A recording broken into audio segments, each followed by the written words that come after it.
I'm going to call this meeting to order. Please join me in the Pledge of Allegiance.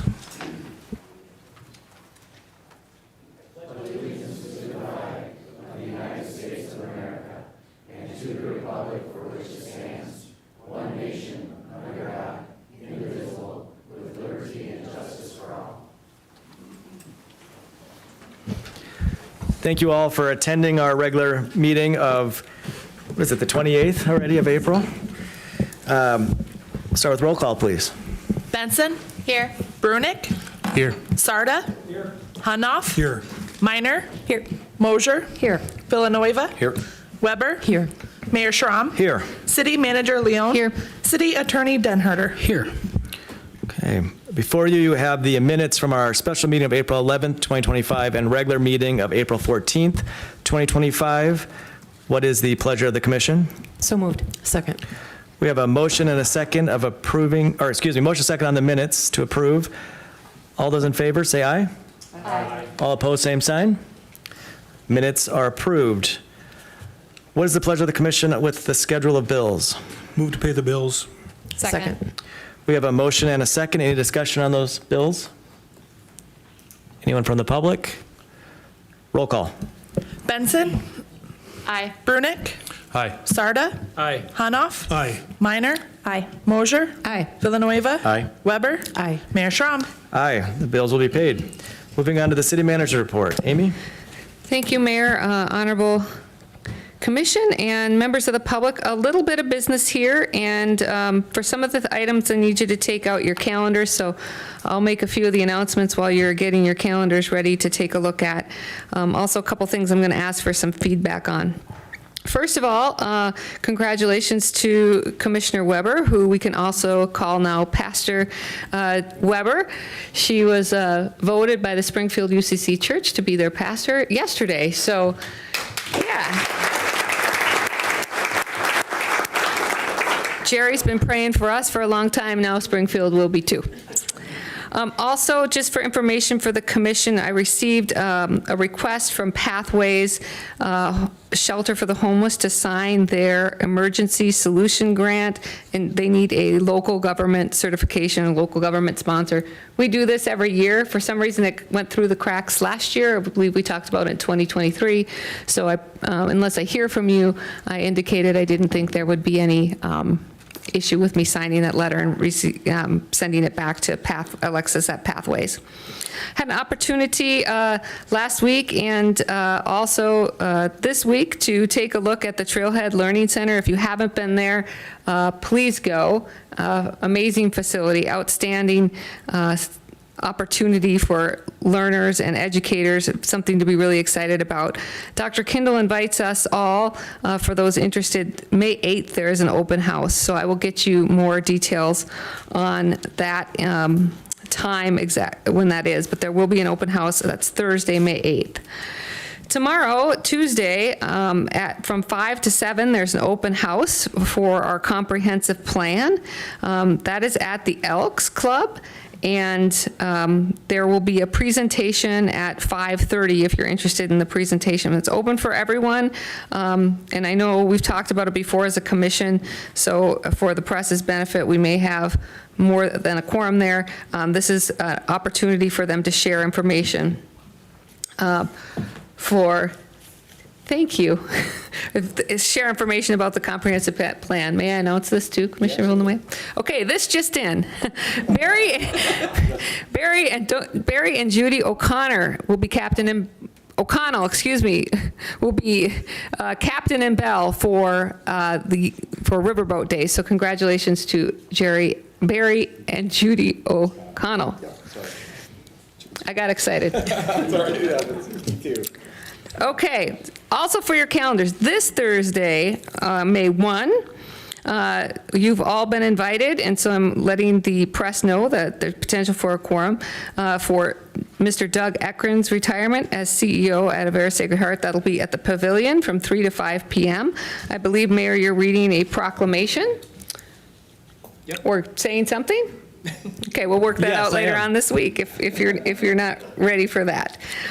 Tomorrow we're having the Alex comp plan. Wednesday has been published, so the press is already aware of this.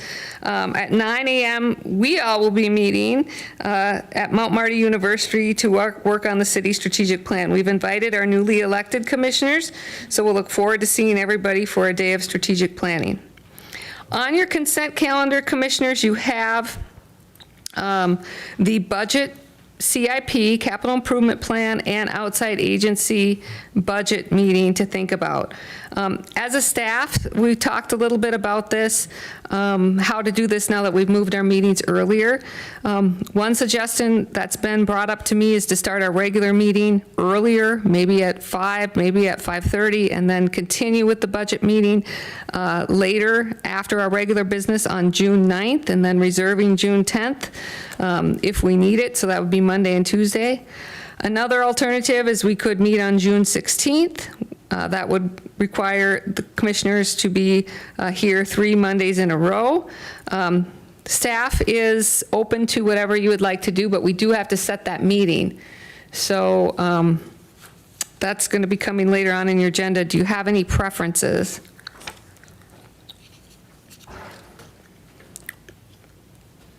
Will you repeat those again, please? Sure. So a couple options. We were thinking we could start the June 9th meeting early, so perhaps either at 4, 4:30, 5, 5:30, and then continue on. We could start the June meeting at the regular time and try to keep the business to just the business that we absolutely need to take care of and follow through with the CIP and budget meeting after our regular business. We could also reserve then June 10th, which would be Tuesday if there's more things we need to talk about. Another alternative would be June 16th, that off Monday, and that could be at any time the commission pleases. We don't have a preference, we just need to let the school know when we're going to be using the room, so. Amy, where on the agenda are we discussing that? I don't see it unless I missed something. If you could share that, that would be great. It's not on consent, I'm sorry. It will be on consent at your next meeting, but we just want to know when you want to have it, so we put it on the agenda appropriately, excuse me. So are you looking for suggestions now? Yes. Okay. I will be out of town on June 9th, so Okay. my preference would be June 16th. I would prefer June 16th as well. Okay, same bat time, or do you want to take it earlier than 6 o'clock? Okay, so we will set that on consent. Thank you, Commissioner Mosier, at your next meeting for June 16th, that's Monday, 6 PM. I think, Commissioners, that's all I have by means of sort of announcements and details, unless you have anything for me or questions for me. Are there any questions for the city manager or any clarifications? Okay. Thank you, Amy. Moving on to public appearances, this would be a time for anyone from the public to address the commission on something that is not on the agenda. So if you're here for an agenda item later on the agenda, this would not be the time you want to get up and speak. Okay, I'm not seeing anyone move towards the podium. Oh, we have one, all right. Hello, City Commission. Nice to see you all again. I don't know if we dropped the ball on Arbor Day, but I think it'd be awesome if we could put some fruit-bearing trees in our city parks. And then hopefully, like Johnny Appleseed did, so maybe the birds and us and can just spread the seeds from the trees, and then it'll just go from there. Pretty simple idea, just pitching the idea. Thank you. Thank you. Amy, I did see in our commission packer was on your Friday memo to the commissioners, we did plant a tree or two. We I planted believe. 2 linden trees in Crockett Park. We can't eat them, but we did plant them. Contrary to popular belief, I too planted trees, participated in the tree growing, not tree cutting. So we did plant some trees, but we'll certainly visit with Parks about the possibility of fruit-bearing trees and maybe where that's appropriate. Thank you. Anyone else from the public want to say anything that's not about something that's not on the agenda? Okay. Then we will move on to the consent item agenda, number 2 on the agenda. We have one item under the consent agenda. It is a transient merchant license application. What is the pleasure of the commission? Move to approve the consent. Second. We have a motion and a second. All those in favor of approving the consent agenda, say aye. Aye. All opposed, same sign. Yep, the consent agenda passes. We'll move on to old business. Okay. Thank you, Ross. So before I read the item number 1 on old business, I just wanted to say a few things about the order and the process tonight, because I'm assuming that's why most people are here tonight. You probably don't care about all the special events licenses that are going to be issued later. So we are first going to hear from the staff on this, and then we'll hear from the applicant and our applicant's representatives. Then the commission will have discussion and make a motion. Most of you are here for public input. And so at that point, after those things have happened, we will have a period for public input. You all are welcome to speak. I'm going to cap, as it says in our instructions, at 3 minutes per person to try to facilitate the meeting to keep it moving forward. So I'll have Amy time that if we need to. This is about a sales tax agreement, not anything else. So if the conversation from public input gets off track, one way or the other, I will stop you and interrupt you and try to bring you back on track. And the podium right there is where we'd like you to speak. So, and just say your name. You do not need to say where you're from, but say your name. Think anything else on that, Amy? Okay. All right. So, Mayor, maybe you yes. want to introduce our switch here so that it's Yeah, you're not transparent. Ross I'm going to do that. Oh, perfect. Yep. Thank you. Amy will take care of what's different up front here. So, all right. So, old business item number 1 is consideration of memorandum 25-73, recommending that the city commission approve resolution 25-17 as requested. If approved, it is further recommended that the city attorney prepare the contract documents necessary to carry out the commission's directive, and the city manager be authorized to sign said documents. So I will turn it over to staff. Thank you. Thank you, Mayor. To the mayor's left is Ms. Heather LaCroix. She's going to be representing the city here for this topic. Our city attorney, Ross Denherter, has a conflict, and so certainly want to avoid that. And so she'll be representing us here this evening. Staff has briefed Ms. LaCroix this afternoon on the history, and she's versed in the documents as well, also in the parliamentary procedure, so she can help us out as you guys get into taking action. So my job this evening is going to be to give a little sales tax rebate 101 that was requested. So I'm going to do that. And hopefully that means we're all looking at the same page in the hymnal. So the sales tax rebate is a tool that the South Dakota codified law makes available for cities to utilize. Yankton has not used that tool a lot, but we have used it. Typically, when we've used it, not always, but typically, it's been for standalone retail establishments in standalone locations. So think about Menards, think about Culver's, those types of standalone retail locations. The request that's before you commissioners tonight is a little different in that this request is for multiple retailers, so perhaps more than one retailer under one legal description. So that's a little different than we've talked about in the past.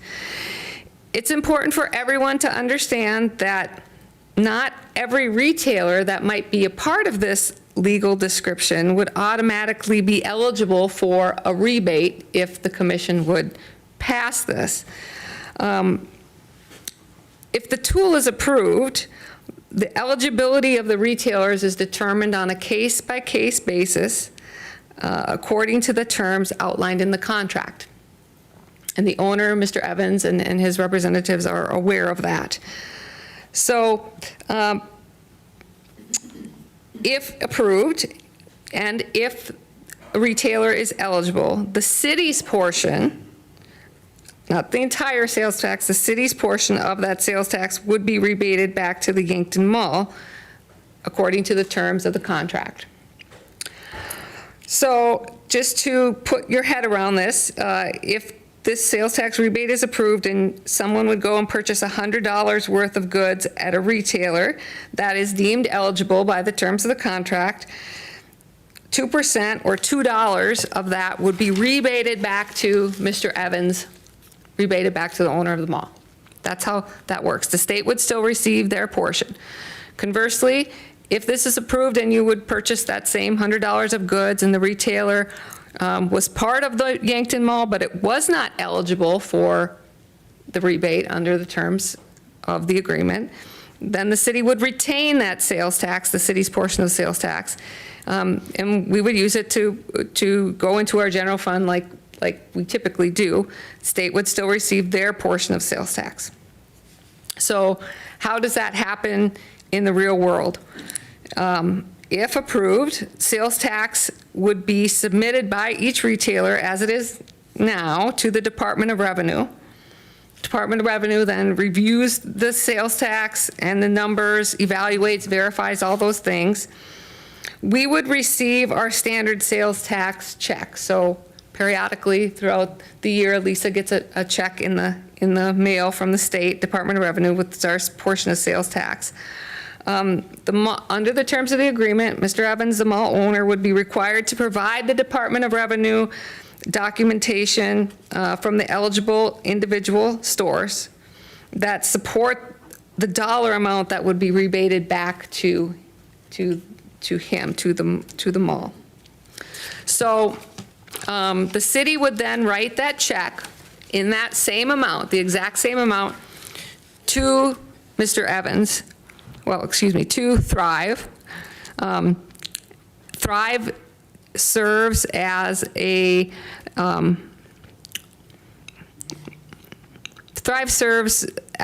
as a way to process the payment to the Yankton Mall or to the individual getting the rebate. Thrive doesn't make any money on the transaction. We use Thrive, who's our economic development corporation, because that's the way it's supported in state statute to process a sales tax rebate.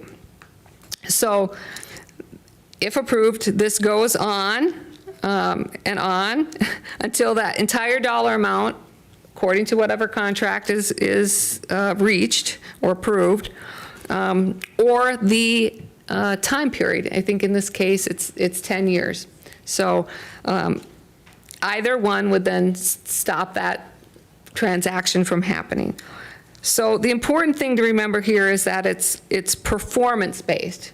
So there's not a check going to the mall or the mall owner until tax is generated. So really the success of a rebate is determined by how community members or visitors support the retailer, how much or how little.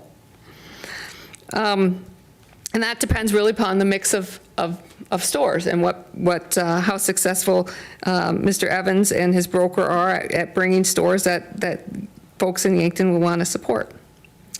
So the amount of that rebate, again, completely determined by sales tax that occurs at eligible retail establishments in the legal description.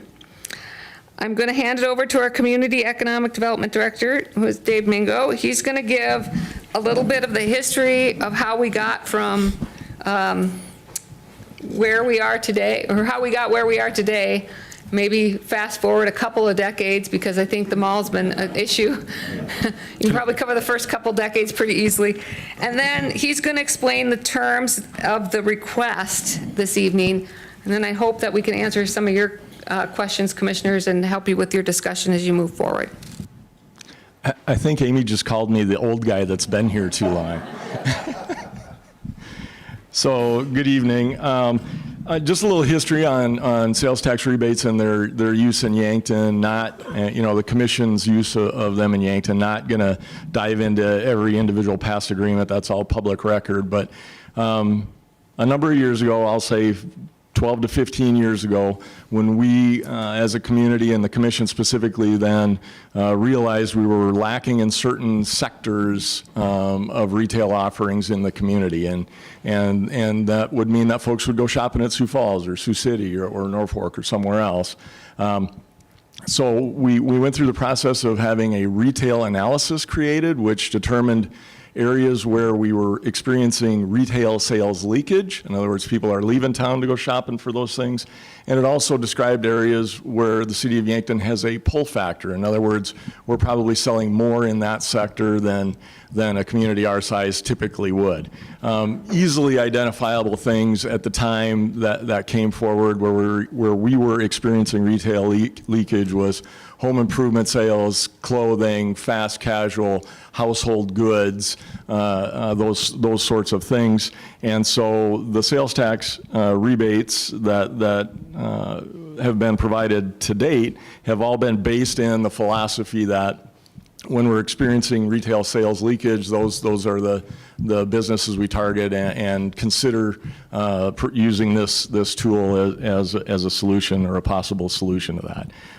As Amy mentioned, the commission has been extremely conservative in their use, and they have flipped the script, so to speak, in some of those sectors where we were experiencing dramatic leakage, and now we have actually a pull factor. So home improvement is a perfect example of that.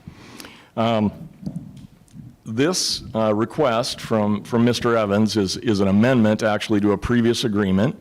The current agreement as it stands previously amended is for up to $1.7 million or 10 years from its date of origin. In other words, its date of origin was 2023. So $1.7 million or 10 years, whichever comes first, and that would be for 2% sales tax rebate. The request based on the new build-outs that Mr. Evans is considering completing at this point in time, because in order to recruit new retail businesses, those build-outs need to be part of the lease agreements that he signs, is to simply raise that cap to $3.3 million over the same 10 years. So it's not an extension of time at all. It's not an increase in percentage because we don't have the ability to increase the percentage because we only get 2% to begin with, and it's for changing that from 1.7 to $3.3 million. The mall's been described quite often as unique. I've even heard it called a unicorn, and we've been asked for decades if there's something that can be done about it. We had, as you know, and I'm not shy about saying this, and I even said it to the previous owner, we had a very irresponsible prior owner of the facility who didn't have Yankton's best interests at heart in the ownership of that large of a square footage footprint in a very visible location in town. Thus, the very understandable comments from the community about getting something done. Based on the proposal being performance-based, as Amy described, in other words, nothing gets paid out that isn't generated on site and is eligible based on the criteria outlined in the agreement, which in my opinion are pretty strict actually, as far as what would be excluded from eligibility. So based on all those things, staff is recommending approval. That's the approval recommendation you see in your packet. And I would be happy to try and answer any questions or fill in any blanks I may have left in that comment. Go ahead, Ben. I've got a question or comment. We talked about a couple of tools in the toolbox, right? These are tools, but these are new tools in that we haven't ever done a 100% sales tax rebate to any entity before. We've only done a 50%, which is the 1% versus 2%. So that's a new tool that we would be using in this instance. And another new tool that we would be using in this instance would be that we've never had people come back and then request an increase. It's always been, from my understanding, that we haven't ever done that before. So again, these are new precedents, so they're new tools that are in the toolbox. I just want to be clear about that because I think that's important. We also have there's a tax incremental district that is that the mall is under. I know it is not under. Matt Evans, could you explain the tax incremental district that's there currently? So I can. The only reason I didn't bring that up in my initial remarks is it confuses the subject because it's in no way contractually tied to this action item. So the tax increment district that's there currently was a TID that was approved between the city and the previous owner, and that district was for only facade improvements to the mall. So they would be just repaid whatever they could document that they spent on facade improvements to the mall. At that point in time, it was approved to an amount up to $2 million. Their documented expenses only came in at $793,000. I got mine. So their documented expenses only came in at $793,000. So that's the cap, not the number that was included in the TID plan, and that is going to the mall's lender, who is carrying the debt on those improvements to this day. And so those are all contractually obligated and separate from a sales tax rebate being considered. Yes, they were. But they were improvements that were done to the mall that improved the mall per se.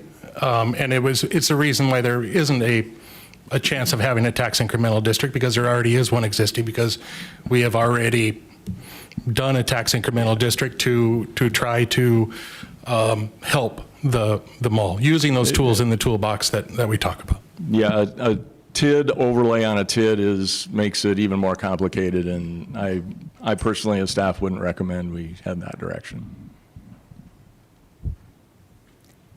As long as we're talking about that, Dave, lots of buzz going on around, gotta love social media, as tied to this, but since we want to be transparent tonight and we're talking about what's currently in place, I did read on social media that some folks are assuming Mr. Evans will be paying back anything that we give him. Can you go through, I know that, but but it's been out on social media, so you know it's law, that I figured Mr. Evans would probably want this covered too, so the misinformation not out there. As it currently sits right now, if you can explain again. Amy covered it well, but I think just to help with some of that misinformation. Yeah, there's never been a sales tax rebate, to my knowledge, anywhere that has ever been in the form of a loan. It has been an incentive provided based on performance-based criteria to help facilitate what the community wants to see in improvements in a structure or a development site. So no, it would be up to if approved, it would be up to $3.3 million over the 10-year life of the agreement, and based on the building permits, plan reviews and things like that we've seen in the past, that $3.3 million will easily be covered many times over, so there's no doubt, based on the documentation of what the owner's actually going to spend there, that number will be reached. So it is a grant or an incentive based on performance, money generated at the site by sales. I've got a quick other question. I know that Matt Evans is the recipient. Is that transferable? How does that work? If, for instance, Matt were to sell the mall in 5 years, how does that work? Just for clarification. So is it transferable? Technically, under the provisions of the current agreement and in a past agreement, we did transfer one or maybe two even. So is it transferable? Yes. From the city's perspective, though, since it's performance-based, in other words, the tax dollars aren't generated and rebated until the building is improved, which means the money's been spent, that investment's been made, so it would be the city's commitment at that point through this rebate to reimburse the owner, whether that's on a private contractual basis, Matt, or another owner. That would be up to the private marketplace to decide.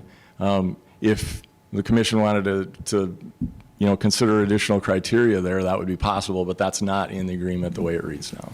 And so it wouldn't end with a Could you sale. sunset it So with a sale? So it would, as it's currently written, it would be 10 years or $3.3 million. Could the commission add criteria? I imagine that's possible, sure. Well, that is a question that I had. So if the mall is sold, so as it stands right now, with the current tax incentive financing that was done, the TID through Dial, so Dial is receiving, so they no longer own the mall. Dial's Bank is receiving. Dial's Yeah. Bank is receiving the repayment of the $793,000 spent.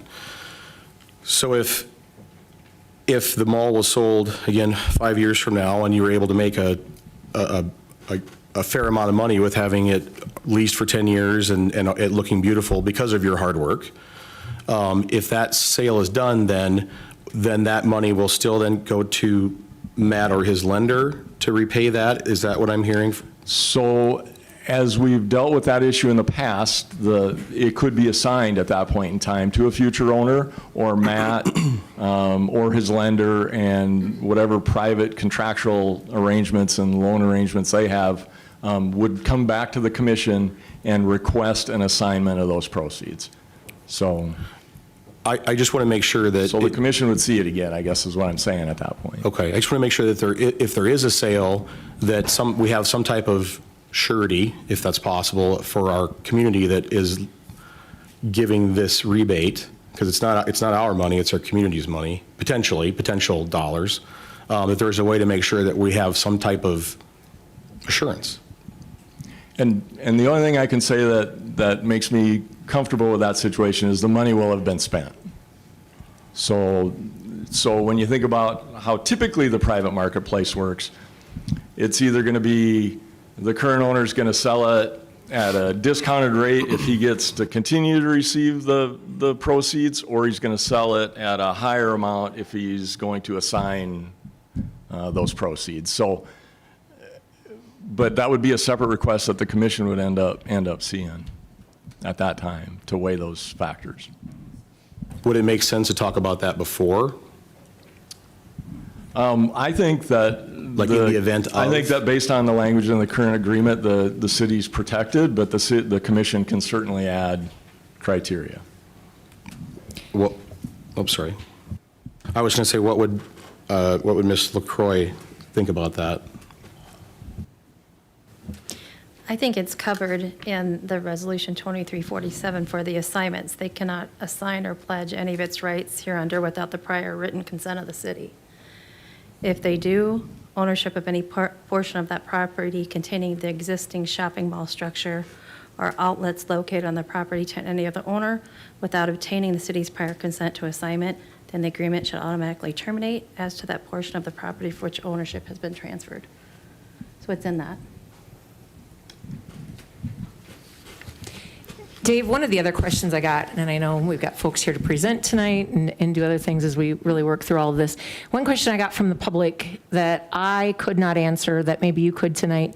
The question was, is there anything the city gets that shows the $3.3 million in a tax rebate is being spent on the mall? Is there anything showing that we know that money that they're getting back from the taxpayers in that tax is going to the mall and not anything else? So if it was a situation where the numbers were going to be really close, similar to how it was in the situation that we were discussing earlier with Dial, I would say we would want to track receipts. This situation will have valuations submitted with application for every building permit, and our building official and our permit folks are pretty good at tracking those values. We've got software that does that for us. There's no doubt, based on what I'm seeing for the remainder of the build out, that it will far, far exceed $3.3 million. So I don't have any concerns about tracking it internally with our building permit issuances. Other questions for Dave at this time? And Dave, I think we'll have you plant yourself there. Because there may be more questions. No running for the hills, Dave. Okay, so not seeing any mics turn on for more questions for Dave or Amy, for that matter, or for Heather at this time.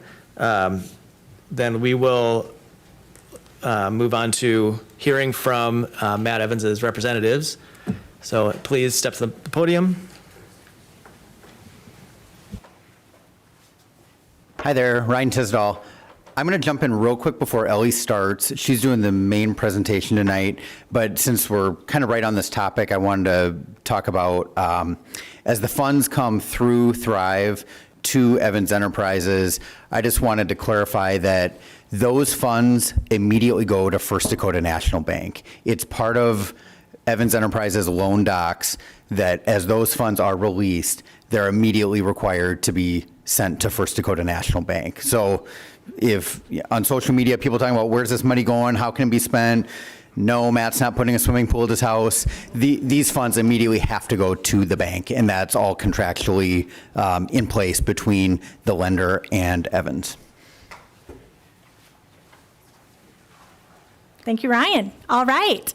I promise that this PowerPoint will not take 4 hours tonight because we have a lot of people here to speak. But my name is Ellie Highstreet. Thank you so much for inviting us here tonight. I'm excited to represent Matt Evans and Evans Enterprises. As Ryan introduced himself, he's the broker for the project. It's actually, you have to bear with me a little bit. I promise it's not 4 hours. But when Matt first called me about this project, I thought about growing up. And my grandparents, I'm going to cry. What's this all about? My grandparents lived in Yankton. They lived on Walnut Street. And the big deal that we got to do was to go to the mall, right? So I'm from Hurley, which is a suburb of Yankton. And we would come to the mall. We would go shopping. We would go to the movie. And we always threw coins in the wishing well. And so when he called me about this, I thought, geez, this just aligns so well with a lot of the amazing projects I've been part of in this community. I helped with the Huther Family Aquatic Center, Yankton Soccer Park, World Archery, and the Yankton School Opt-Out. And this, to me, this community really has shown throughout the years that you're willing to step up, you're willing to take risks. The commission, the current commission, great leadership, incoming commission, great leadership. And so these are not foreign things that we're dealing with right now. This group, this community has taken these chances and proven time and time again that you can beat the odds and do things that the outside doesn't think you can do. Like, who thinks that we should be able to host a World Archery Tournament? Yankton does, right? And so it's time and time again we see that. So I was very excited. Matt gave me a call and we talked about this. And I've just been fortunate throughout the years to work with so many of you in this community to make Yankton better. I feel like I've adopted Yankton as my hometown because we don't have these great amenities, obviously, in Hurley, South Dakota. So that being said, we're going to switch to slide 2. Some of this has already been addressed. And we just wanted to lay this out here in black and white because we too saw the social media buzz and the questions that came up. How can the money be used? We know that it's redirected, as Ryan just said, back to the lender. The last meeting in February, we came away with an entire list of things that you as commissioners had asked us to talk about. We're going to go through a few of these right now. Matt has spent some time with each one of you, one-on-one, maybe on some group tours, to go through behind the scenes of the mall progress. And when you drive by it on the street, you can't see inside, right? So like you don't really know what's happening. I didn't today until I was there and saw the big tarps and the sheetrock dust, and I probably have some on me as we're standing here. But we were fortunate this weekend to invite in over 100 members of the community who came in for tours, had great questions. Several of them were on social media in the comments, which I always recommend never to look at. So don't do that unless you want to like have a really bad day. But in this instance, they were very helpful because they brought up a lot of questions that I think Mr. Mingo and Ms. Leon addressed today. So we took some steps and we've really tried to address those things one-on-one. And I think the most important thing is really being able to sit down with Matt and answer those questions. This is a very complicated issue, and so we really appreciate your time with that. Another question that keeps coming up, Matt Evans is the sole owner and only investor of Evans Enterprises. So that is something that we just wanted to debunk right away. Next slide, please. So I'm not even going to try to explain this as well as Amy and Dave did. But tonight, our formal request is to increase the current deal that was approved from 1.7 million to 3.3 million. As discussed, it's performance-based. There's no rest to current city funds. This is all future performance-based revenue from the mall. Go ahead. Tool in a toolbox. We've heard that quite a bit tonight too. I promise we did not coordinate that language, but that is a tool that we hope again tonight is reused. Go ahead to the next slide. So there's a lot of excitement and buzz about some of these new national retailers that are coming to town. We wanted to just take a few minutes and highlight some of the local businesses and organizations that are currently using the affordable mall space that Matt has provided. We've got Broberger Bar, Restore Church, River City Gymnastics, and some of these folks might be here tonight to say a few words to talk about what this has meant for them. Next slide. Intech and Doggy Detailers LLC. And Everyone Loves Popcorn. So Cinema Magic. And so we wanted to really highlight that because there's a lot of focus. And when you drive by the property, you see the big signs that talk about the new retailers. But we don't want to overlook the local impact and how the investment you have already made by going out on a limb and doing this from the beginning in 2023, we've really been able to make quite a few improvements. This isn't just a mall.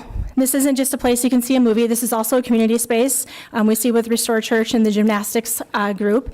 And it's not just for us locally, right? It's also a regional impact. And we know that.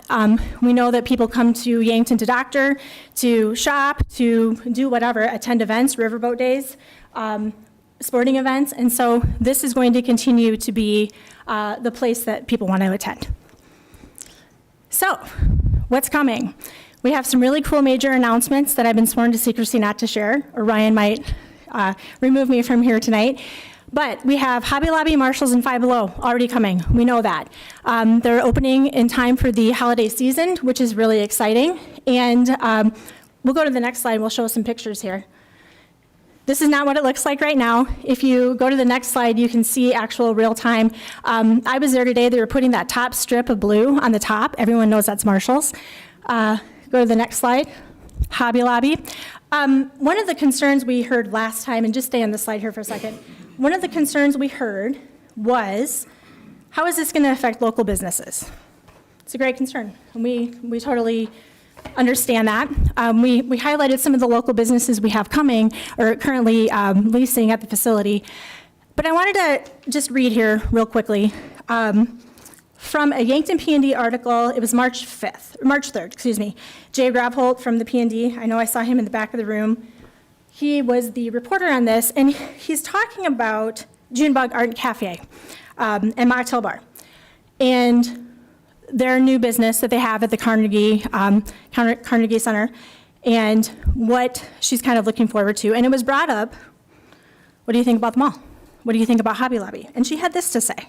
And I think that really this shows the creative entrepreneurism that we're going to see from local businesses that are going to have spin-off effect from the three national retailers, new national retailers we already know of, as well as others that Ryan is working hard at to bring in as well.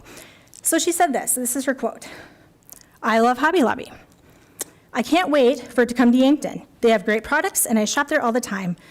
Hobby Lobby doesn't have a place to put your projects together, and that's part of what I'd like to see get going down here. How creative, right? So the concern that we've heard, we see it in the comments too, and we read them, is that how is this going to affect local businesses? We're seeing some creative ideas already, and that's only going to continue to expand. I think now I get to welcome my friend here. So I'll give a little bit of an update as to where we are at as we approach May 1st. On April 1st, we delivered possession of the Hobby Lobby space to the Hobby Lobby corporate folks. So the process in leases like this, the landlord does a bunch of work for each tenant for their space that's required as part of the lease. Then they hand over delivery to the tenant, and then the tenant takes it from there from that point to getting open for business. So we delivered Hobby Lobby's possession this past April 1. Later this week, we will deliver possession of Marshall's to TJX. Marshall's is a division of the TJ Maxx company, so they will take over and do their build out. And then this summer, later this summer, we will deliver the Five Below space to Five Below, and they will all open kind of around the same time this fall, definitely open by the holidays. We are still working with other retailers, which if everything comes together, are hopeful to also be open yet this holiday season. These deals have a incredibly long lead time, as we've talked, and we have some retailers that are very excited for who we already have on deck, and they are very excited to hopefully join them. I'll talk a little bit about the leasing, where the current lease up of the mall is at 71%. The reason that is important is all of these leases have what we call co-tenancy language. It is the exact reason that when you saw the mall years ago when it kind of fell apart, no retailer wants to be stuck all alone in an empty mall. So that's why they have these days co-tenancy language, that they want to see landlords keep all these tenants together, because everyone is incented to have all these retailers operating together, because they understand, you know, Hobby Lobby knows that when I'm next to a Marshall's or I'm next to a Five Below or a Dunham's or whoever, I know that I'm selling more of whatever I'm selling. So it's important that the mall stays over 70% leased, which we're currently at 71%. So as we continue to fill it, it's just further insurance and protection.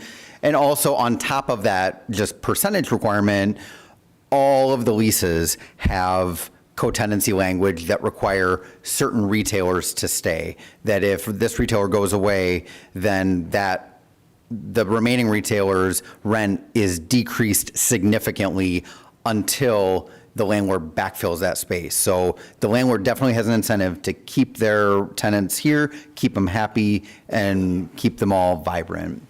And we are on pace to fill the mall.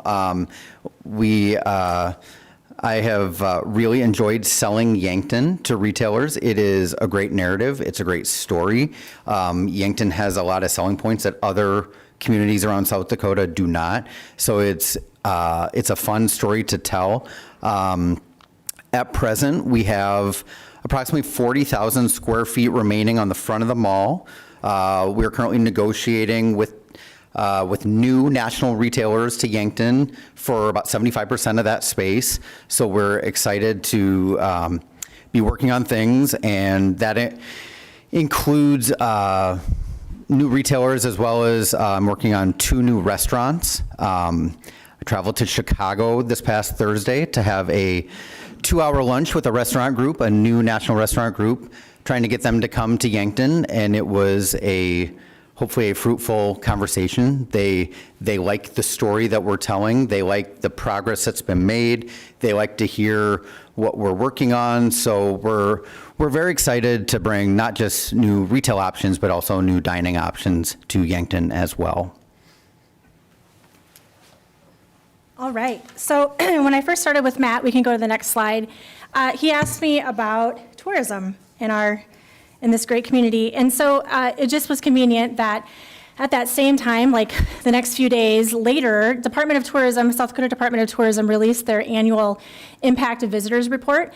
You can see right now, $100.6 million spent in Yankton County, and the top 2 are retail, food, and beverage. The rest of the numbers that aren't listed there are like lodging, transportation, and medical, I guess. But we firmly believe a revitalized mall, we're going to continue to be able to expand those numbers and to capture more visitors to town. The next slide is super fun. So this was another thing that we had heard feedback, and it was from the commission meeting as well as from individuals, but this isn't just for Yankton. We know that. And when people spend money in your community, you have the luxury of being able to collect those sales tax dollars.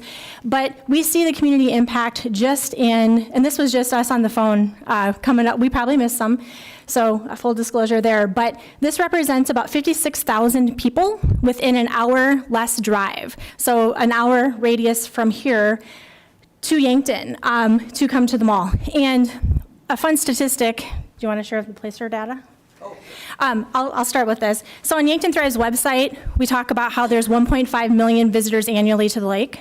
And so Ryan did some cool stuff. So I subscribe to a service called Placer AI that is a service that measures foot traffic in retailers across the country.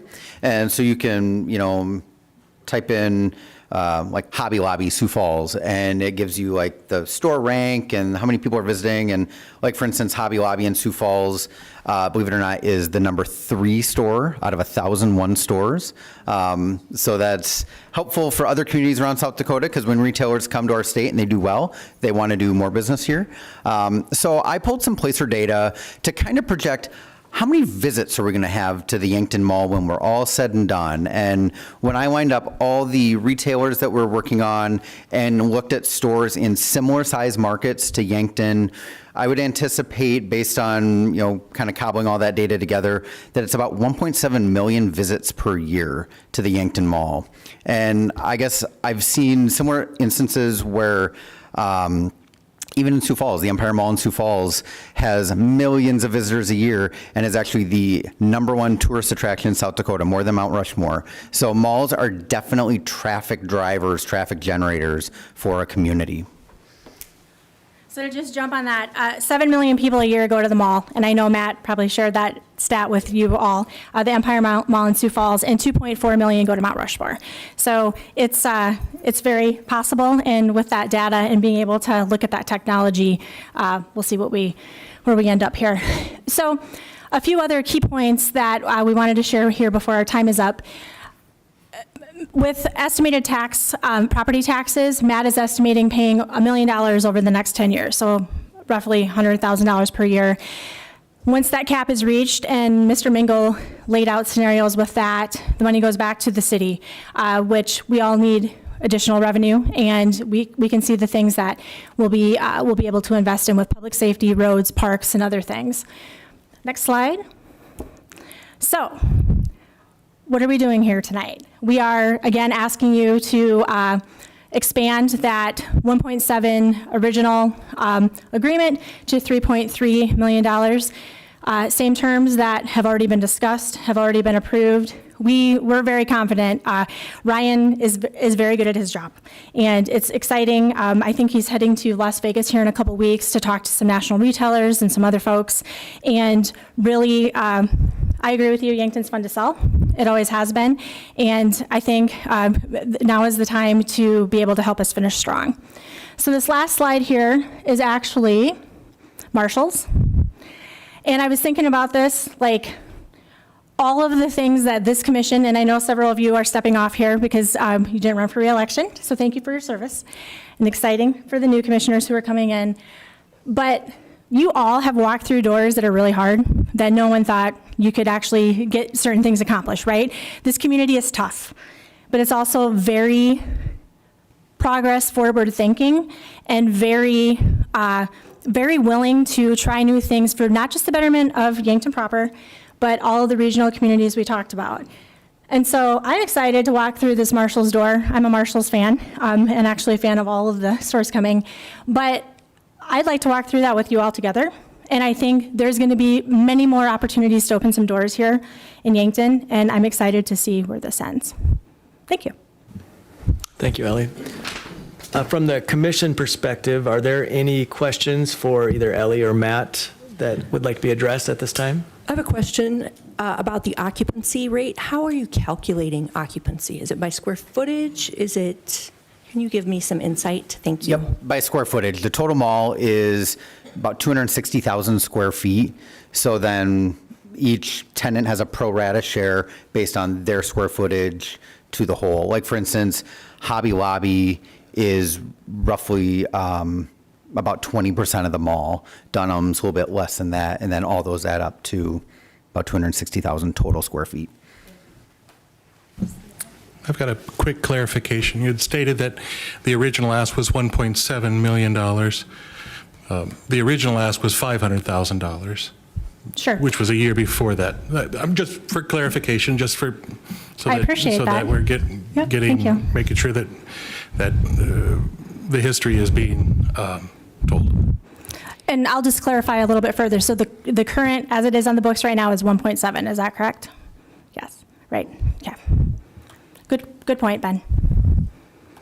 You know me, Ellie, got a whole page of questions here. So I don't even know how long ago you were just here, not that long ago, a couple months maybe. Originally it was asking for another 1.7. Obviously tonight you came back with 1.6. Can you clarify, I don't feel like we got real good answers on why another 1.7 and not really good answers yet on 1.6. So do we have a clarification on what the difference is? I appreciate it's $100,000 less, but how do we know what all of this is going towards? And how do you get to the 1.6 that you're asking tonight? Because the 1.7, in my understanding, it looks like Ryan's going to answer this question. The 1.7 was for a parking lot and then the build out of the 3 pretty large stores that we're getting. And so I'm curious what the next 1.6 would be for if a lot of the bigger ticket items have been covered. So if you So could there's clarify still that. a lot of work to do as we look at filling up the remainder of the mall. You're going to see a lot more smaller shops going in, and by small, I'm saying 6,000 to 10,000 square feet compared to a 50,000 square foot Hobby Lobby. So there's storefronts for all of those, and we have, the reason for the difference in the ask from the 1.7 increase to the 1.6 is we were able to, in some of the deals we're currently negotiating, we were able to negotiate certain things out of those deals that the landlord is required to do, which essentially saved us about $100,000. Speaking of that, Ryan, that kind of leads into my next question. My understanding when I toured the mall, so it's got to be public knowledge, I don't think we were in executive session with Matt when we were touring, is he shared there's like, let's say, and you would know obviously, 12 stores, you've been contacted, you've got all this interest now in the mall. What I haven't wrapped my head around yet is, can you explain to me where some of the culpability, to me, we now have a competition factor, because if there's stores that want to follow a Hobby Lobby and a Marshall's and they want to co-share that space with them, aren't there companies that would ante up more money to build out those spaces so that they could be there? I mean, if you got 12 companies that are interested in 4 spots or 5 spots left, where is some of that competition factor that these companies are not stepping forward and making sure their name's not at the top of the list to get there? It kind of depends on the retailer. Some retailers pay more, some pay less, and usually what they are asking of the landlord is kind of commensurate with the rent they pay. So for instance, we're negotiating with a retailer that is about 6,000 square feet. They pay more rent than, say, Hobby Lobby, but then they want a lot more in their space. So it's a difference between, to Hobby Lobby, here's a shell, and Hobby Lobby's even building their storefront and their entrance, where on the other end of the spectrum, for some of these smaller users, you essentially turnkey the space for them so it's in near move-in ready condition. So the rents that retailers pay, is up and down the scale, but they're going to pay based on what they're asking for. So as they need more in their build out, they're willing to pay more rent, but it doesn't necessarily mean that it's a better deal for the landlord. It all pencils out pretty close. But if you think about, if you're in a 6,000 square foot store or a 50,000 square foot store, you need to have a set of bathrooms in both of them. So your per foot number to do those build outs and make the improvements on the smaller stores is wildly different than your per foot number building out a 50,000 square foot Hobby Lobby, for instance. I've got a quick comment, just to, again, history. At the meeting where it got approved that it was $1.7 million, the ask at that time and the reasoning for that was the 3 anchors. And the idea behind those 3 anchors was we get the 3 anchors in, and then those anchors will fill out the rest of the mall. That was the sales pitch at that time, was that for $1.7 million, we get these 3 stores, and those 3 stores will attract all the other stores. There was not, we'll ask for 1.7 million, we'll get those 3 stores, and then those will bring others, and then we'll come back and we'll ask for the additional money. It was, at the time, it was sold, from my understanding, and I'm trying to, again, give context, but also, Yep. give you a chance to address that. Yep, because you asked that question in February as well, and we covered it there as well, that the original 3 retailers, they are attracting more retailers and more stores that want to be with them, but it comes at a cost. And that's why we're here asking for that gap to be bridged. If I can piggyback on Commissioner Brunig's statement, in the letter Mr. Evans supplied in our commissioner packet, I quote, he says, "This is the final phase of support."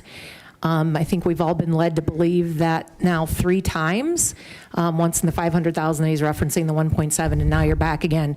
How do I know that this is your final phase of support, and a year from now, because we're still building things out, you're not coming back to the commission and asking for more money? You know, because Matt said it in writing, and I'm telling you on the record, this is the final ask. If this is approved tonight, the project will be finished, and you're going to have a whole mall full of national retailers doing business in Yankton, South Dakota. I'd like to piggyback off that. I wasn't at the last 2 meetings, so I have not been on the record to say it. This is it. We're not asking again, okay? That's it. Good question. One of the things that Commissioner Mosier asked, and I think is relevant, so if we're attracting these other businesses, and she talked about maybe doing some negotiating with the incoming businesses, since there's obviously businesses that want to be next to or want to be around certain businesses, and you can go to Sioux Falls and just Google businesses that want to be around. I mean, it's not, you can see that if you just Google it. So if there are other businesses that want to be in that mall that are not the, for instance, Hobby Lobby, it could be some person next door that's normally there in other cities. Are we also doing our due diligence of looking at those that come in and say, hey, I understand that so-and-so usually goes next door, but we really want to be there, and what does it take from us as this business to make this happen? Are you even looking at that, or is it just, it's a hard no because it's not this business that wants to be next to? No, we're negotiating the best deals with the best tenants for the project and for the community. It doesn't matter who it is next door.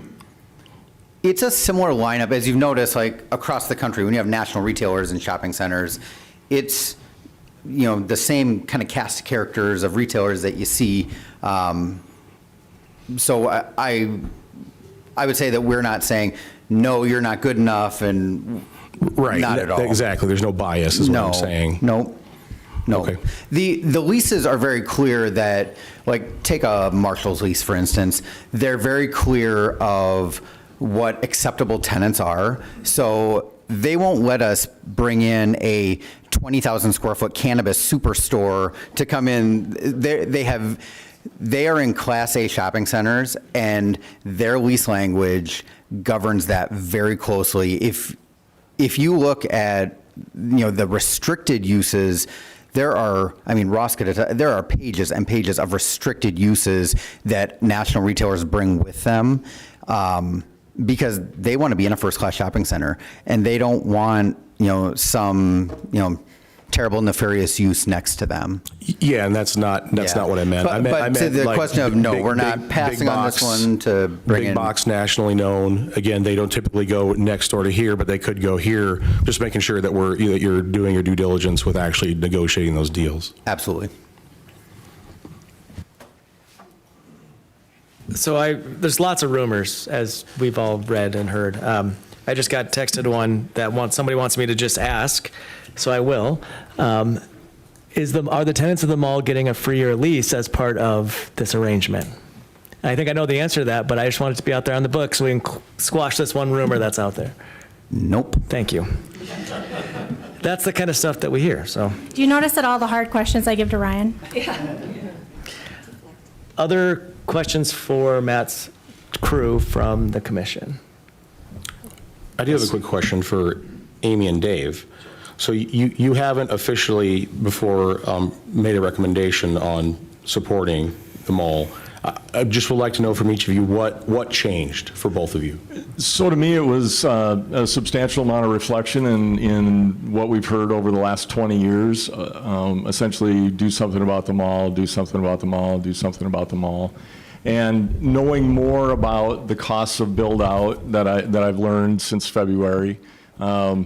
Understanding, and I'm guessing that if you asked Matt, he'd tell you the same thing. When the last amendment was asked, he maybe wasn't, he's still learning this process too. So everybody's more informed. The build out of the big 3 stores that are coming in there now easily cost more than the $1.7 million. To finish this project out like we've been told to do for 20 years, that was the tipping point for me personally. I didn't feel like we had as much information with the first request or the second, as Commissioner Boone pointed out, that we do today. Also, I think looking back to the times when we were working the same retail show and trying to sell Yankton and sell not just the mall, but also sell Yankton in general. A lot of the questions that we received were, who is the owner of the properties you're looking at, and what else is there? And that's a little bit where we had to fall short. We didn't have a good relationship with the owner. We certainly weren't proud of that at the time, and also didn't have other tenancy, other than later on we did have Dunham's, but initially to talk about. So it was difficult to talk about. When I came to Yankton, I had this conversation with somebody else and did my interview. I had some time to kill, so I went to the center for lunch, and they didn't know who I was, and I didn't know who they were. And when we figured it out, I heard a number of times, well, are you going to do something about the mall if you become the city manager? And I said, well, I'm going to give it my level best. It's a private business. I have to find out more about it. But again, I feel like at this point, we're up to bat. And we're looking at the pitch that's coming down at us at the plate, and we could swing. We might swing and miss, and you might swing and hit it out of the park. We got some willing players who want Yankton to win this time. I think that's true. And I think that our recommendation is based on the merits of the project, not the comments on Facebook, and not even necessarily the individual, but what is best overall for Yankton if we take that swing and we hit that grand slam, or if we get that turkey, I guess, if you understand it better that way, if we want to have a bowling analogy. Turkey. I have another clarification question. Told you I had a whole page, and I've got about 3 that I haven't check marked off yet. Ellie, just get comfy. I'll wait. You knew it was coming, though. Dave, explain again, just for transparency, and I think I understand, and I think Amy covered this, so I guess if it's you or Amy, there was a statement made that even if this is approved tonight, not necessarily everything at the mall, or even in outlots, should they choose to do something there, could potentially qualify for this, so the city could still potentially get some tax revenue. Am I correct in saying that? Off the mall, and if so, could you provide examples of what may not qualify to meet this tax break? Yeah, so the easy one to talk about is Dunham's. That doesn't qualify. It's in the mall and doesn't qualify, so the city is receiving the sales tax generated there and will continue to. None of that gets rebated. Another good example of a situation where something wouldn't be eligible is based on past commission direction and the criteria established in the existing agreement. If it's something where we have a large pull factor already, some business sector where we're already selling more in that sector than we normally would, based on the description in the agreement, the city manager would then say that's not eligible. If there was any change in that process, it would have to be brought back to the commission for consideration of an additional resolution. If there's an existing business in town that wants to move to the mall just because it too wants to be close to Hobby Lobby or Five Below, and it doesn't constitute a significant expansion or improvement or change in business model, that would not be eligible. So if somebody's got a 6,000, 7,000 square foot store somewhere in town already and they want to move that same footprint into the mall, that would not be eligible based on the criteria in the agreement.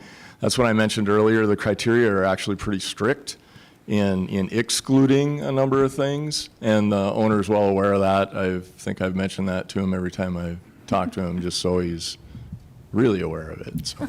And what about outlots? So outlots, the same situation would apply. The outlots are in that legal description, so the same rules would apply on the outlots as apply in the mall structure.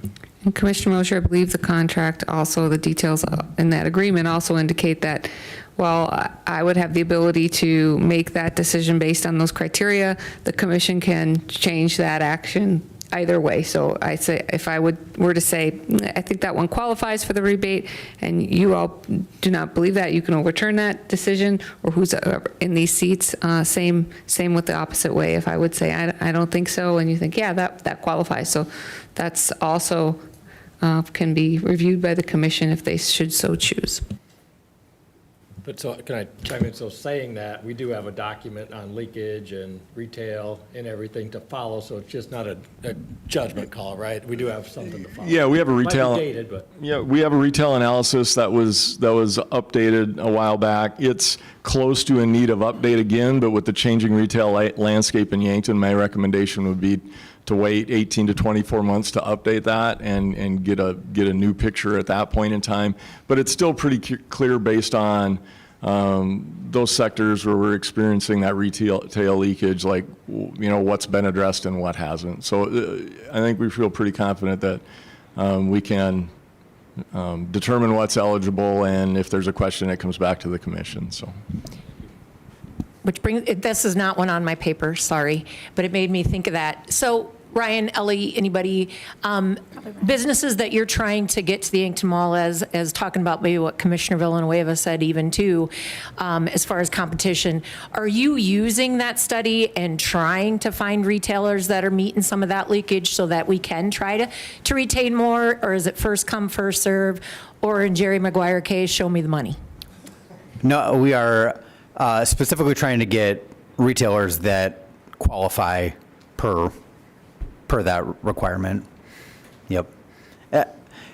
As I look at all the threads on Facebook and all the stores, a lot of those folks we're talking to, like, there's going to be really happy people in Yankton when they hear about who could be coming. And I'm not sure who that needs to answer this question, but do we have projections? So like a good set of projections that in year 6 we might see this, percentage back, or kind of like, we have numbers, you show numbers. You said that Dunham's, what number is that in all their stores? 3? Is that what you said? Actual. Ryan verified this. Dunham's is one of their top 3 stores in the region, the Yankton Dunham's. Yeah, and Ryan knows more about that stuff than I do. I mean, it's the #1 store in South Dakota, but Yankton is the smallest community that Dunham's is in South Dakota. So, I mean, it's a testament to how well retail does here. And so one of the things where my mind goes is if that mall's full and Dunham's is number 3 right now, one would probably assume that number will go way up when it comes to retail taxes, just sales at Dunham's, just for the fact that people will be there. Yes. Because there were certain things, I mean, kind of at the risk of oversharing here, Matt had to go back and renegotiate certain things in the Dunham's deal that predates Matt owning the mall. The prior owner, it was a mess, the way they had the lease. And so he's had to go back and do a lot of cleanup with Dunham's. And national retailers are, we say they play by the golden rule. They hold all the gold and they make all the rules, and they are not very flexible. Dunham's has been very flexible to a certain extent to help us make this happen, because they understand that if they're in a mall all by themselves or they're in a mall that's full, which one they're going to be doing a lot more sales in Right. what scenario. Okay, thank you. And just to clarify again, sorry. So again, they are not leakage. So if that number hopefully shoots way up, then we're going to be seeing those tax dollars immediately. Absolutely. Yep.